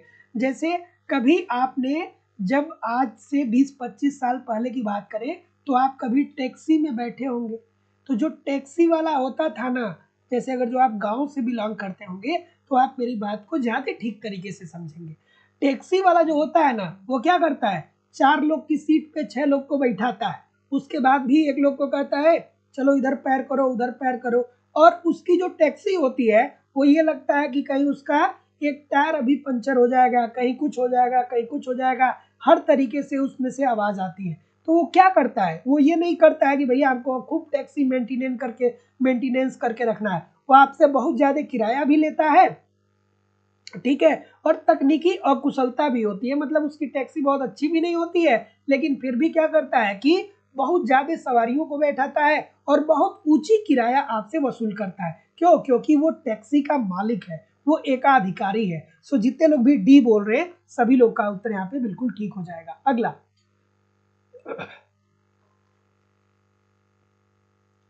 अगला अगला क्या आ रहा है भाई?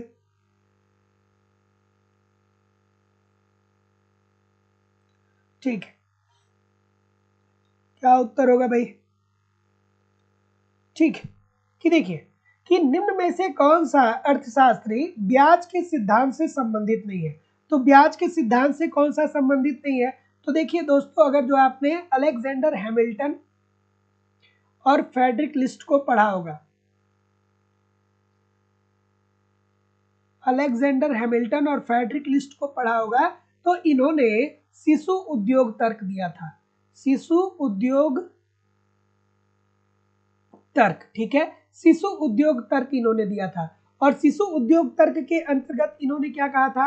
इन्होंने कहा था कि देखिए भैया, एक जो फर्म होती है ना, एक जो फर्म होती है, वो क्या करती है सॉरी, शिशु उद्योग तर्क के अंतर्गत फ्रेडरिक लिस्ट और अलेक्जेंडर हैमिल्टन ने कहा था, क्या कहा था? उन्होंने कहा था कि अगर जो कोई एक उद्योग है, जैसे मान लीजिए कि साबुन उद्योग है, कोई एक साबुन उद्योग है, तो साबुन उद्योग अगर जो कोई है, तो इस साबुन उद्योग में कोई एक नई फर्म एंट्री कर रही है, कोई एक नई फर्म एंट्री कर रही है, तो जाहिर सी बात है कि जो साबुन उद्योग में पुरानी फर्में हैं, उससे ये नया उद्योग अर्थात ये जो नया फर्म अर्थात ये जो शिशु फर्म है ना, इससे कंपटीट नहीं कर पाएगा जो पुराने फर्म है, ठीक है।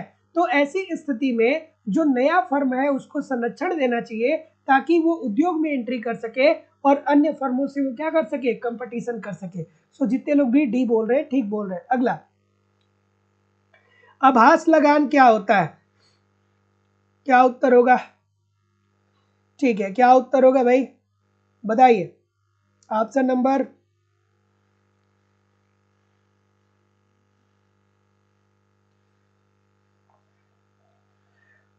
आभास लगान की अवधारणा किसने दिया था? तो आभास लगान की अवधारणा किसने दिया था? तो मार्शल ने दिया था ना। किसने दिया था? मार्शल ने दिया था। आभास लगान का फॉर्मूला उन्होंने क्या बताया? क्या उत्तर आ रहा है? ठीक है, तो आभास लगान इज इक्वल टू क्या होता है? आभास लगान इज इक्वल टू क्या होता है? तो आभास लगान इज इक्वल टू क्या होता है? कुल आय, कुल आय, जो कुल आय अर्जित हो रहा है उसमें से आप किसे माइनस कर देंगे? कुल परिवर्तनशील लागत को, कुल परिवर्तनशील लागत को, ठीक है।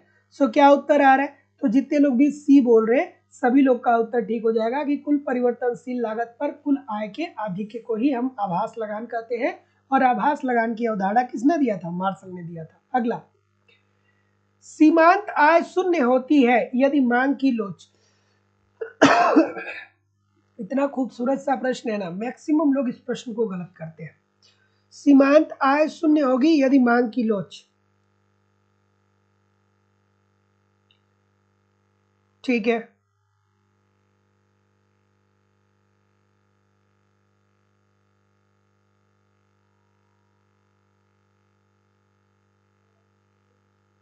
ठीक, क्या उत्तर आ रहा है भाई? सीमांत आय शून्य होती है। तो अब आपको पता होना चाहिए, हाँ, क्या उत्तर आ रहा है? तो अब आपको पता होना चाहिए कि sir ji M R is equal to क्या होता है? ए आर, ब्रैकेट में क्या होता है? 1/1 माइनस ई होता है कि नहीं होता है? और यहाँ पे, हाँ ठीक है, अब यहाँ पे देखिए, जब एम आर का मान क्या दे दिया है? शून्य दे दिया है, सीमांत आय शून्य दे दिया है ना ये, तो M R is equal to 0 हो जाएगा। तो इसको हम कैसे लिख सकते हैं? Zero zero is equal to A R, zero is equal to A R, bracket में 1/1 माइनस ई, ऐसे लिख सकते हैं, ऐसे लिख सकते हैं। फिर अब जीरो का कोई मतलब निकलेगा नहीं, जीरो का कोई मतलब निकलेगा नहीं।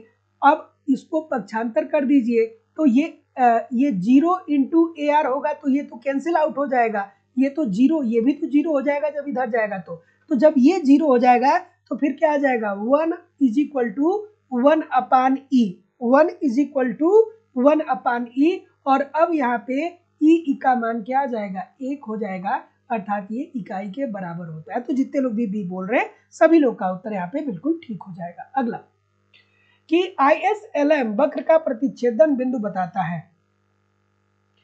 ISLM वक्र का प्रतिच्छेदन बिंदु बताता है, और जिन लोगों को भी केवल इकोनॉमिक्स का नोट्स प्राप्त करना चाहते हैं, जो लोग भी, वो प्राप्त कर सकते हैं। अगर जो आप एक बार इकोनॉमिक्स का नोट्स ले लेंगे तो फिर समय समय पे उसमें अपडेट भी आते रहेंगे, और फिर आपको दोबारा इकोनॉमिक्स के नोट्स की बहुत ज़्यादा इधर उधर से ज़रूरत पड़ेगी नहीं।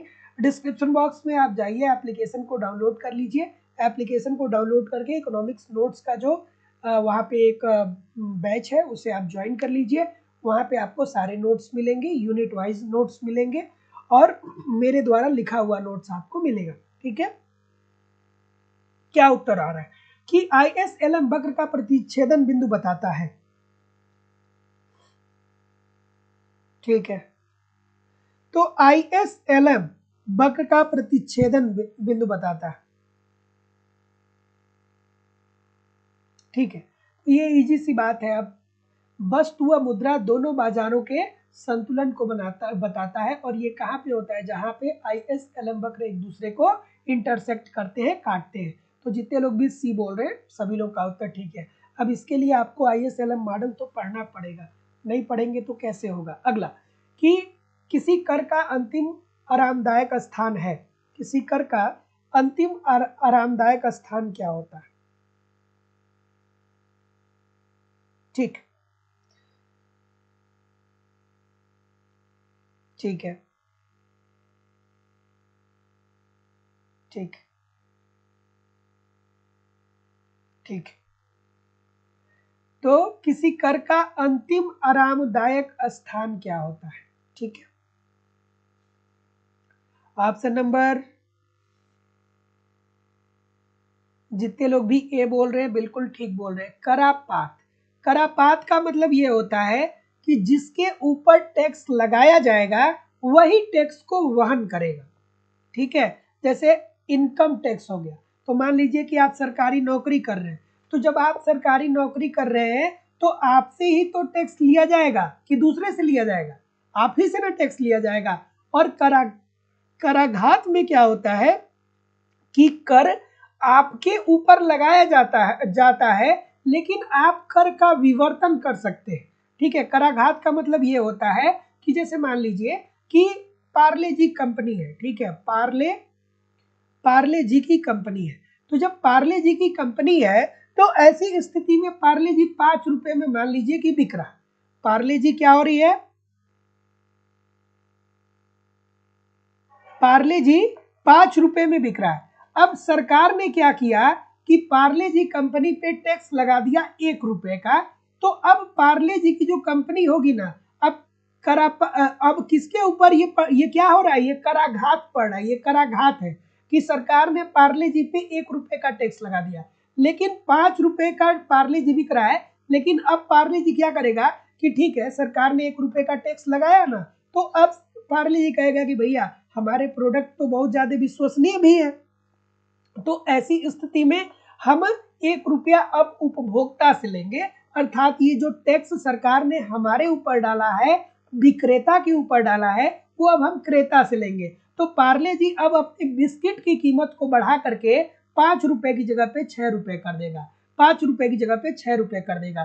तो कराघात किसके पे पड़ा, तो कराघात पड़ा पार्ले जी पे। लेकिन पार्ले जी ने क्या कर दिया, कर का विवर्तन कर दिया, कर का विवर्तन कर दिया, अर्थात कर को अपने ऊपर से उपभोक्ता के ऊपर डाल दिया। सरकार ने तो लगाया कि पार्ले जी देगा, लेकिन पार्ले जी ने कहा कि हम नहीं देंगे, हम अपनी कीमत को बढ़ा देंगे, और जो सरकार 1 रुपया ज्यादा हमसे टैक्स ले रही है, अब हम उपभोक्ताओं से लेंगे। तो अब अगर जो 6 रुपए में आप पार्ले जी खरीदने लगेंगे, तो इसे हम लोग क्या बोलेंगे, इसे करापात बोलेंगे कि भैया आप उपभोग कर रहे हैं तो आप ही देंगे। कराघात कब होगा, कराघात किसके ऊपर लग रहा है, पार्ले जी के ऊपर लग रहा है, लेकिन ये पार्ले जी अपने ऊपर जो टैक्स लग रहा है वो दूसरे के ऊपर टाल दे रहा है, अर्थात वो कर का विवर्तन कर दे रहा है। तो ये 3-4 बातें आप ठीक तरीके से समझ लीजिएगा। अगला प्रश्न कि स्वास्थ्य और शिक्षा है, स्वास्थ्य और शिक्षा को क्या मानेंगे।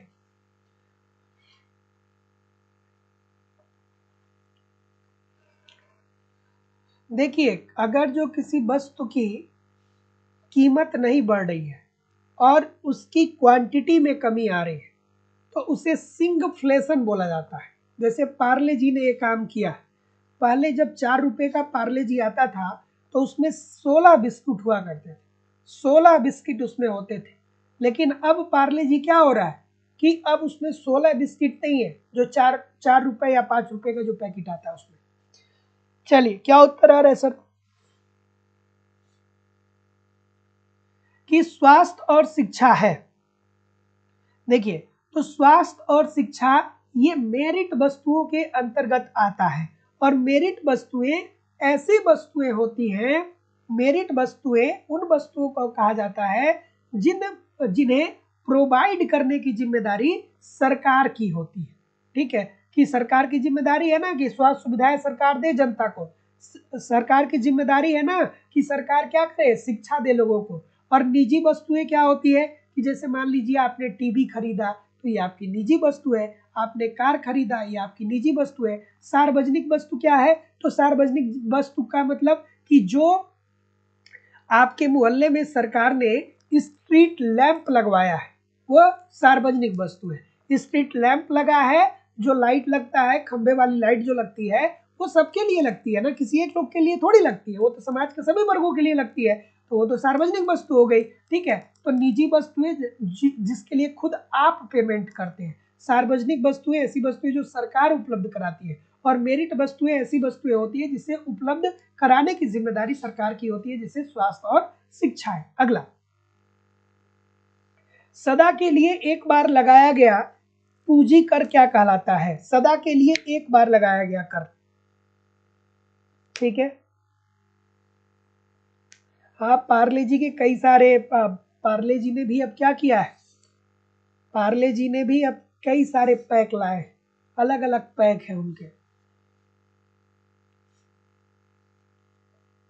चलिए, कि सदा के लिए एक बार लगाए जाने वाला कर होता है। सभी लोग वीडियो को लाइक और शेयर कर दीजिए, और जो लोग भी अभी चैनल को सब्सक्राइब नहीं किए हैं, चैनल को सब्सक्राइब करके बेल आइकन को जरूर क्लिक कर दीजिए। ईच एंड एवरी डे रोज आपकी क्लास होती है, 7:10 पे मैं लाइव आ जाता हूँ। तो जो लोग भी अभी चैनल पे नए हैं, चैनल को सब्सक्राइब करके बेल आइकन को दबा लीजिए। रोज मैं क्लास लेता हूँ, यूट्यूब पे भी लेता हूँ, यूट्यूब पे ऑब्जेक्टिव क्लास होती है और एप्लीकेशन पे थियरी की क्लास होती है। एप्लीकेशन पे कंप्लीट आपको आपके सिलेबस के अनुसार कॉन्सेप्ट पढ़ाया जाता है, अर्थात थियरी की क्लास होती है। कंप्लीट इकोनॉमिक्स के आपको नोट्स वहाँ पे दिए जाते हैं। कंप्लीट आपको वहाँ पे टेस्ट सीरीज दिया जा रहा है, आपको आपकी एग्जाम की प्रीवियस ईयर के क्वेश्चन पेपर और करंट सारी चीजें प्रोवाइड की जा रही लाइफ टाइम की वैलिडिटी के साथ। तो बस आप ईमानदारी से मुझे एप्लीकेशन पे फॉलो करते रहिए, जितने भी कंटेंट मैं दे रहा हूँ सबको ठीक तरीके से एप्लीकेशन पे पढ़ते रहिए, यूट्यूब पे प्रैक्टिस करते रहिए, कहीं भी इधर उधर से कुछ भी आपको कलेक्ट करने की जरूरत नहीं पड़ेगी। बहुत ही कम समय में बेहतर ढंग से आप इकोनॉमिक्स को सीख सकते हैं, समझ सकते हैं और सफलता को सुनिश्चित कर सकते हैं। जो लोग भी एडमिशन लेना चाहते हैं वो डिस्क्रिप्शन बॉक्स में जाकर के एप्लीकेशन को डाउनलोड करके डायरेक्ट कोर्स वहां से परचेज कर सकते हैं, या किसी भी प्रकार की इंक्वायरी के लिए जो नीचे नंबर आ रहा है इस नंबर पे कॉल या व्हाट्सएप मैसेज कर सकते हैं। क्या उत्तर आ रहा है? लेकिन जब आप कोर्स परचेज करिएगा एप्लीकेशन से तो उसका स्क्रीनशॉट मुझे जरूर सेंड कर दीजिएगा इसी व्हाट्सएप नंबर पे, क्योंकि जब स्क्रीनशॉट आप सेंड करेंगे तो फिर मैं आपको बैच में ऐड कराऊंगा, और जब बैच में ऐड कराऊंगा तभी जाकर के वो सारी चीजें आपको वहां पे सिस्टमेटिक वे से मिलने लगेंगी। क्या उत्तर आ रहा है भाई, बताइए। तो सदा के लिए एक बार लगाया जाने वाला पूंजी कर जो होता है इसे उत्तराधिकारी कर बोलते हैं।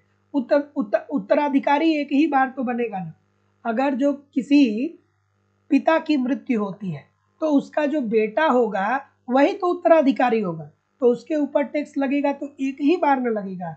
अब इसकी मृत्यु होगी तो इसका जो बेटा होगा उसके ऊपर लगेगा, तो सदा के लिए एक बार जो टैक्स लगता है उसे उत्तराधिकारी कर कहा जाता है। अगला प्रश्न कि लोक वित्त राजकोषीय विज्ञान है, इसकी नीतियां राजकोषीय नीतियां हैं, इसकी समस्याएं राजकोषीय समस्याएं हैं, यह कथन किससे संबंधित है? ये तो बच्चों वाला प्रश्न है, ये तो बच्चों वाला प्रश्न है, छोटा सा बच्चा भी बताएगा इस प्रश्न को।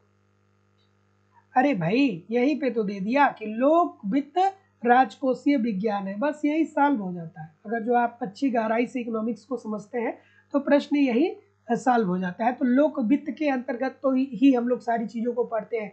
सरकार की राजकोषीय नीति क्या होती है, बजट क्या होता है, क्या बोलते हैं कि राजकोषीय व्यय क्या होता है, ठीक है, बजटीय भुगतान क्या होता है, कुल राजस्व घाटा क्या होता है, कुल आगम क्या होता है, ये सारी चीजें यही तो पढ़ते हैं ना। तो जितने लोग भी ऑप्शन नंबर लोक वित्त की विषय वस्तु की बात बोल रहे हैं सभी लोग का उत्तर बिल्कुल ठीक हो जाएगा। अगला प्रश्न कि गुणात्मक साख नियंत्रण के लिए केंद्रीय बैंक द्वारा निम्नलिखित में से कौन सी विधि प्रयोग में नहीं लाई जाती है? एक प्रश्न 100% आपके पेपर में, कोई भी आप इकोनॉमिक्स का पेपर उठा करके देख लीजिएगा, इस कॉन्सेप्ट से एक प्रश्न आपके पेपर में जरूर पूछा जाता है। तो देखिए दोस्तों, साख पर नियंत्रण करने का कार्य कौन करता है? साख पे नियंत्रण करने का साख पर नियंत्रण आरबीआई करता है। साख नियंत्रण, साख पर नियंत्रण कौन करता है? आरबीआई करता है। नियंत्रण क्यों होता है? इसलिए होता है क्योंकि अर्थव्यवस्था में मुद्रा की पूर्ति को नियंत्रित रखा जाए। अगर जो साख पे नियंत्रण नहीं होगा तो ऐसा हो सकता है कि अर्थव्यवस्था में मुद्रा की पूर्ति बढ़ जाए। जब मुद्रा की पूर्ति बढ़ जाएगी तो मुद्रा स्फीति विद्यमान होने लगेगी, और वहीं दूसरी तरफ अगर जो मुद्रा की पूर्ति कम हो जाएगी तो मंदी आने लगेगी। तो ये आरबीआई का कर्तव्य होता है कि वो साख पे नियंत्रण करे, जिससे अर्थव्यवस्था में मुद्रा की पूर्ति क्या रहे? संतुलित रहे, और मांग व पूर्ति क्रियाशील रहे। क्या उत्तर आ रहा है भाई? एक प्रश्न पक्का आपके पेपर में यहां से पूछा जाता है। क्या उत्तर आ रहा है? ऑप्शन नंबर, बिल्कुल। तो जितने लोग भी डी बोल रहे हैं, क्या ठीक बोल रहे हैं? सभी लोग डी बोल रहे हैं, और कोई? ठीक है। तो एक होता है दोस्तों परिणात्मक, परिणात्मक साख नियंत्रण, और दूसरा होता है गुणात्मक साख नियंत्रण। तो परिणात्मक, परिणात्मक, और दूसरा क्या होता है? गुणात्मक। तो परिणात्मक साख नियंत्रण के अंतर्गत क्या होता है?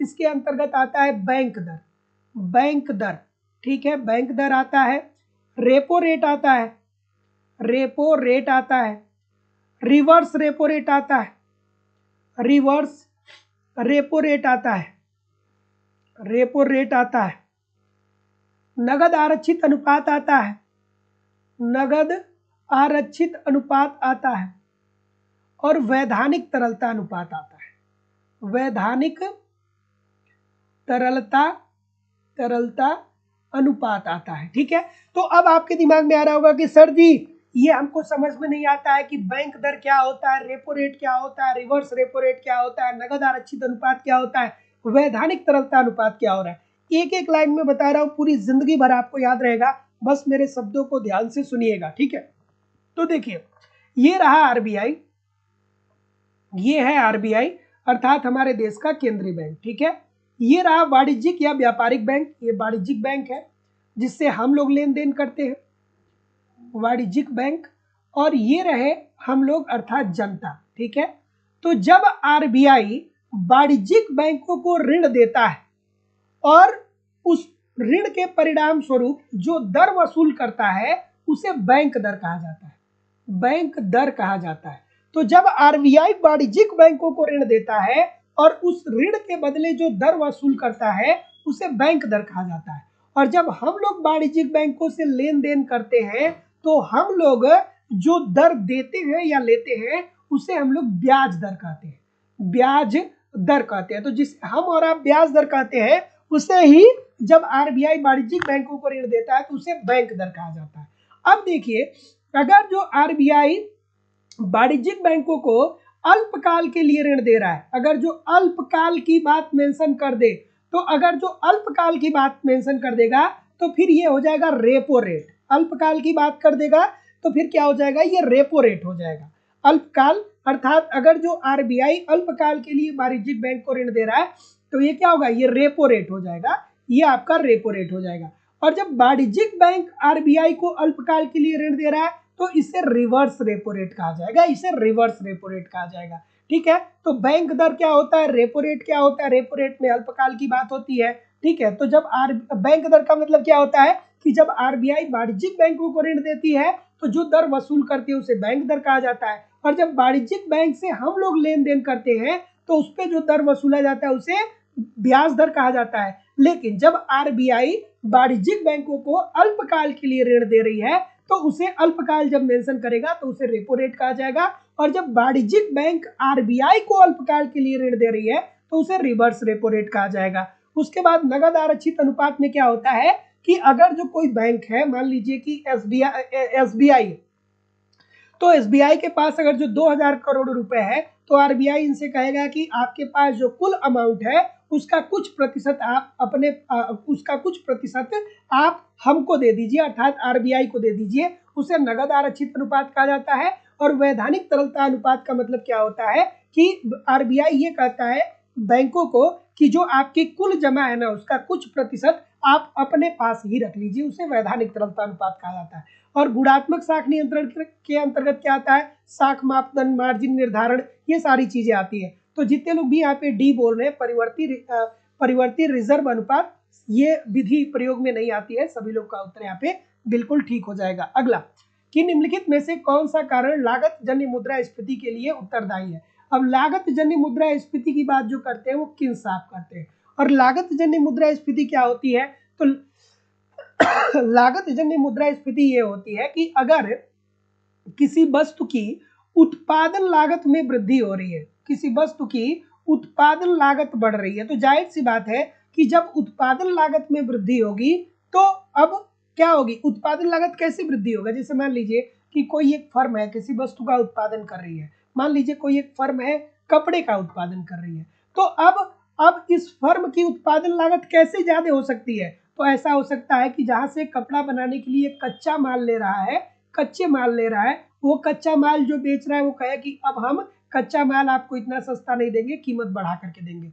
जो मजदूर है वो ये कहे कि अब हमें मजदूरी ज्यादा चाहिए, तो मजदूरी अगर जो बढ़ जाती है तो एक उत्पादक के वस्तु की उत्पादन लागत अगर जो बढ़ जाती है तो जाहिर सी बात है कि जब उत्पादन लागत बढ़ जाएगी तो जब मार्केट में वो वस्तुओं को उतारेगा तो उस वस्तु की कीमत बढ़ जाएगी। और जब वस्तु की कीमत बढ़ जाएगी तो उसे ही कहा जाएगा कि अर्थव्यवस्था में महंगाई आ गई है, और महंगाई को ही इकोनॉमिक्स की भाषा में मुद्रास्फीति बोलेंगे। और इस प्रकार से उत्पन्न मुद्रास्फीति को लागत जन्य मुद्रास्फीति कहते हैं। तो जितने लोग भी ऑप्शन नंबर क्या बोल रहे हैं भाई, कई सारे लोग गलत कर रहे हैं, कई सारे लोग ये बोलेंगे ना, बढ़ती हुई जीवन निर्वाह की लागत, बढ़ती हुई जीवन निर्वाह की लागत, अर्थात यहाँ पे परिश्रमिक जो होगा वो डिमांड करेगा कि हमारी आप मजदूरी को क्या कर दीजिए, बढ़ा दीजिए। सो ऑप्शन नंबर ए। अगला कि फिशर का विनिमय समीकरण स्थापित करता है। फिशर का विनिमय समीकरण, अगर जो आप फिशर साहब के विनिमय समीकरण की बात करें तो दो चीजें पूछा जाता है कि फिशर साहब का मूल समीकरण क्या है। तो मूल समीकरण है M V is equal to P T. Fisher का मूल समीकरण क्या है? फिशर का जो मूल समीकरण है वो है M V is equal to P T. M V is equal to P T. और फिशर का संशोधित समीकरण जो है वो क्या है? वो है M dash V dash plus M V is equal to P T. ठीक है, फिशर साहब ने समीकरण के अंतर्गत क्या बताया? इन्होंने कहा कि अगर जो अर्थव्यवस्था में मुद्रा की पूर्ति बढ़ेगी, अर्थव्यवस्था में मुद्रा की पूर्ति बढ़ेगी। अब मुद्रा की पूर्ति बढ़ने का मतलब क्या हुआ कि मान लीजिए कि भारत सरकार ने 50,000 करोड़ रुपया अर्थव्यवस्था में डाला, तो अब ये पैसा सबके पास आएगा ना। या मान लीजिए कि ये किसी एक उद्योगपति के हाथ में भी चला गया 50,000 करोड़ रुपए, तो उद्योगपति अपने हाथ में थोड़ी रखेगा, इसको उत्पादन में निवेश करेगा। तो जब उत्पादन करेगा तो कच्चे माल खरीदेगा, कच्चा माल खरीदेगा तो जाहिर सी बात है कि पैसा सर्कुलेट होगा, श्रमिकों को मजदूरी देगा तो पैसा सर्कुलेट होगा। तो जब मुद्रा की पूर्ति बढ़ जाती है तो ऐसी स्थिति में सबके पास पैसा हो जाएगा, और जब सबके पास पैसा हो जाएगा तो सभी लोग अपनी मांग को बढ़ा देंगे। मांग के अनुसार पूर्ति नहीं बढ़ेगी तो कीमत स्तर में 2 गुने की वृद्धि आ जाएगी। ठीक है, कीमत स्तर में क्या होगी? 2 गुने की वृद्धि होगी। और जब कीमत बढ़ता है तो मुद्रा की वैल्यू कम हो जाती है। मुद्रा की जो वैल्यू होगी अर्थात मुद्रा का जो मूल्य होगा वो आधा हो जाएगा। तो फिशर साहब ने ये कहा कि अगर जो अर्थव्यवस्था में मुद्रा की पूर्ति बढ़ेगी तो कीमत स्तर 2 गुना और मुद्रा का मूल्य आधा हो जाएगा। अगर जो आप इसे ठीक तरीके से समझना चाहें तो मैं बिल्कुल आसान भाषा में आपको समझाऊंगा कि आखिरकार किस तरीके से जब वस्तु की कीमत बढ़ती है तो मुद्रा का मूल्य कम हो जाता है। तो याद करिए 2020 का समय, 2020 में जो दाल की कीमत थी वो क्या रुपए थी? 70 रुपए पर केजी दाल मिलता था। 70 रुपए पर केजी दाल 2020 में मिलता था। ठीक है, तो ऐसी स्थिति में अगर जो 2020 में आपके पास 140 रुपया था तो आप 2 केजी दाल खरीद सकते थे। ठीक है, 2 केजी दाल आप खरीद सकते थे। 70 गुणा 2 करेंगे तो 140 रुपया होगा ना। तो 2020 में आप 140 रुपए में 2 किलो दाल खरीद सकते थे जब दाल की कीमत कम थी। लेकिन अब 2024 की अगर जो हम लोग बात करें तो 2024 में क्या हुआ कि दाल की कीमत 140 रुपया पर केजी है। तो अब 2024 में आप एक ही केजी दाल खरीद पाएंगे कितने रुपए में? 140 रुपए में। अर्थात 2020 में जब दाल की कीमत कम थी तो अब 2020 में जब दाल की कीमत कम थी तो मुद्रा की वैल्यू ज्यादा थी, क्योंकि 140 रुपए में आप 2 केजी दाल खरीद पा रहे थे। लेकिन 2024 में जब दाल की कीमत में वृद्धि हो गई तो ऐसी स्थिति में जब कीमत बढ़ गई तो अब आपकी मुद्रा की वैल्यू घट गई। क्यों? क्योंकि अब 140 रुपये में केवल और केवल 1 किलो दाल आप खरीद पा रहे हैं। इसका मतलब कि 140 रुपये आप खर्च कर पा रहे हैं। तो 2020 में 140 रुपये में 2 केजी दाल खरीद रहे थे, 2024 में 140 रुपये में एक ही किलो दाल खरीद रहे हैं। इसका मतलब क्या हुआ कि जब दाल की कीमत में वृद्धि हुई है तो मुद्रा की जो वैल्यू है उसमें कमी आ गई है, मुद्रा के मूल्य में कमी आ गई है। तो देखिए फिशर साहब को तो पढ़ना बहुत जरूरी है, क्योंकि बहुत सारे लोग फिशर को नहीं पढ़ते। जब तक आप फिशर को ठीक तरीके से पढ़ेंगे ही नहीं तब तक क्या होगा, तब तक कैसे चीजें समझ में आएंगी। तो जितने लोग भी सी बोल रहे हैं कि द्रव्य तथा कीमतों के बीच प्रत्यक्ष एवं अनुपातिक संबंध होते हैं। द्रव्य का मतलब ये मुद्रा की बात करते हैं। तो वही तुम्हें बोला कि द्रव्य मतलब मुद्रा, अर्थात मुद्रा की पूर्ति अगर जो बढ़ेगी अर्थात द्रव्य में अगर जो वृद्धि होगी, तरलता में वृद्धि होगी तो कीमत स्तर में 2 गुने की वृद्धि हो जाएगी। ठीक है, कीमत स्तर में 2 गुने की वृद्धि और मुद्रा के मूल्य में क्या हो जाएगी? आधे की कमी आ जाएगी। So option number C according to the question this is the right answer हो जाएगा। तो दोस्तों बस आज के सेशन में इतना ही। कमेंट करके बताइए कितने प्रतिशत आपके प्रश्न सही हुए।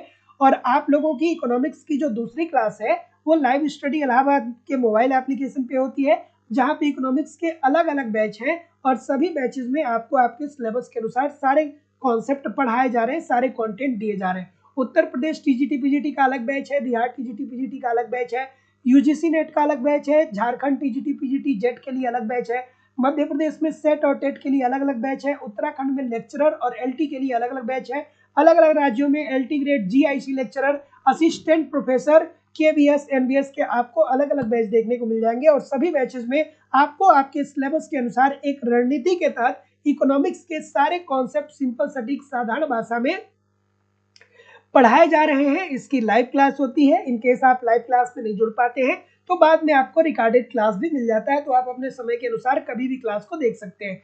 कंप्लीट आपको इकोनॉमिक्स के नोट्स भी दिए जा रहे हैं, मेरे खुद के द्वारा लिखा हुआ नोट्स मैं आपको प्रोवाइड करा रहा हूँ। इकोनॉमिक्स के सारे यूनिट इसमें मौजूद होंगे, सारे टॉपिक मौजूद होंगे।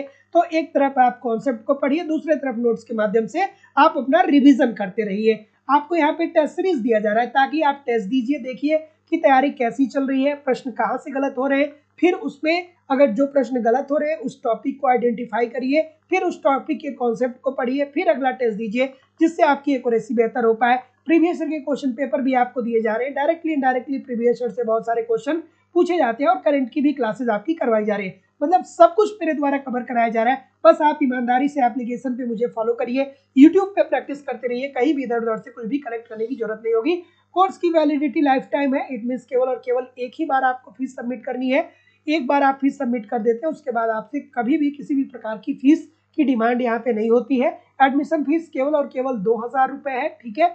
तो आप डिस्क्रिप्शन बॉक्स में एप्लीकेशन का लिंक है, एप्लीकेशन को डाउनलोड करके वहां से डायरेक्ट कोर्स को परचेज कर सकते हैं। लेकिन जब आप कोर्स को परचेज करिएगा तो उसका स्क्रीनशॉट मुझे इस व्हाट्सएप नंबर पे जरूर भेज दीजिएगा, क्योंकि जब आप कोर्स परचेज करेंगे उसके बाद मैं आपको बैच में ऐड करवाऊंगा, वहीं पे आपको सिस्टमेटिक वे से सारी चीजें दिखाई देंगी। एडमिशन फीस 2000 रुपए है। तो आप यहाँ से डिस्क्रिप्शन बॉक्स में एप्लीकेशन का लिंक दिया गया है, एप्लीकेशन को डाउनलोड करके डायरेक्ट कोर्स को परचेज कर सकते हैं, या किसी भी इंक्वायरी के लिए मुझे आप इस नंबर पे कॉल कर सकते हैं या व्हाट्सएप मैसेज कर सकते हैं। So thank you very much everybody, मिलते हैं हम लोग नेक्स्ट क्लास में।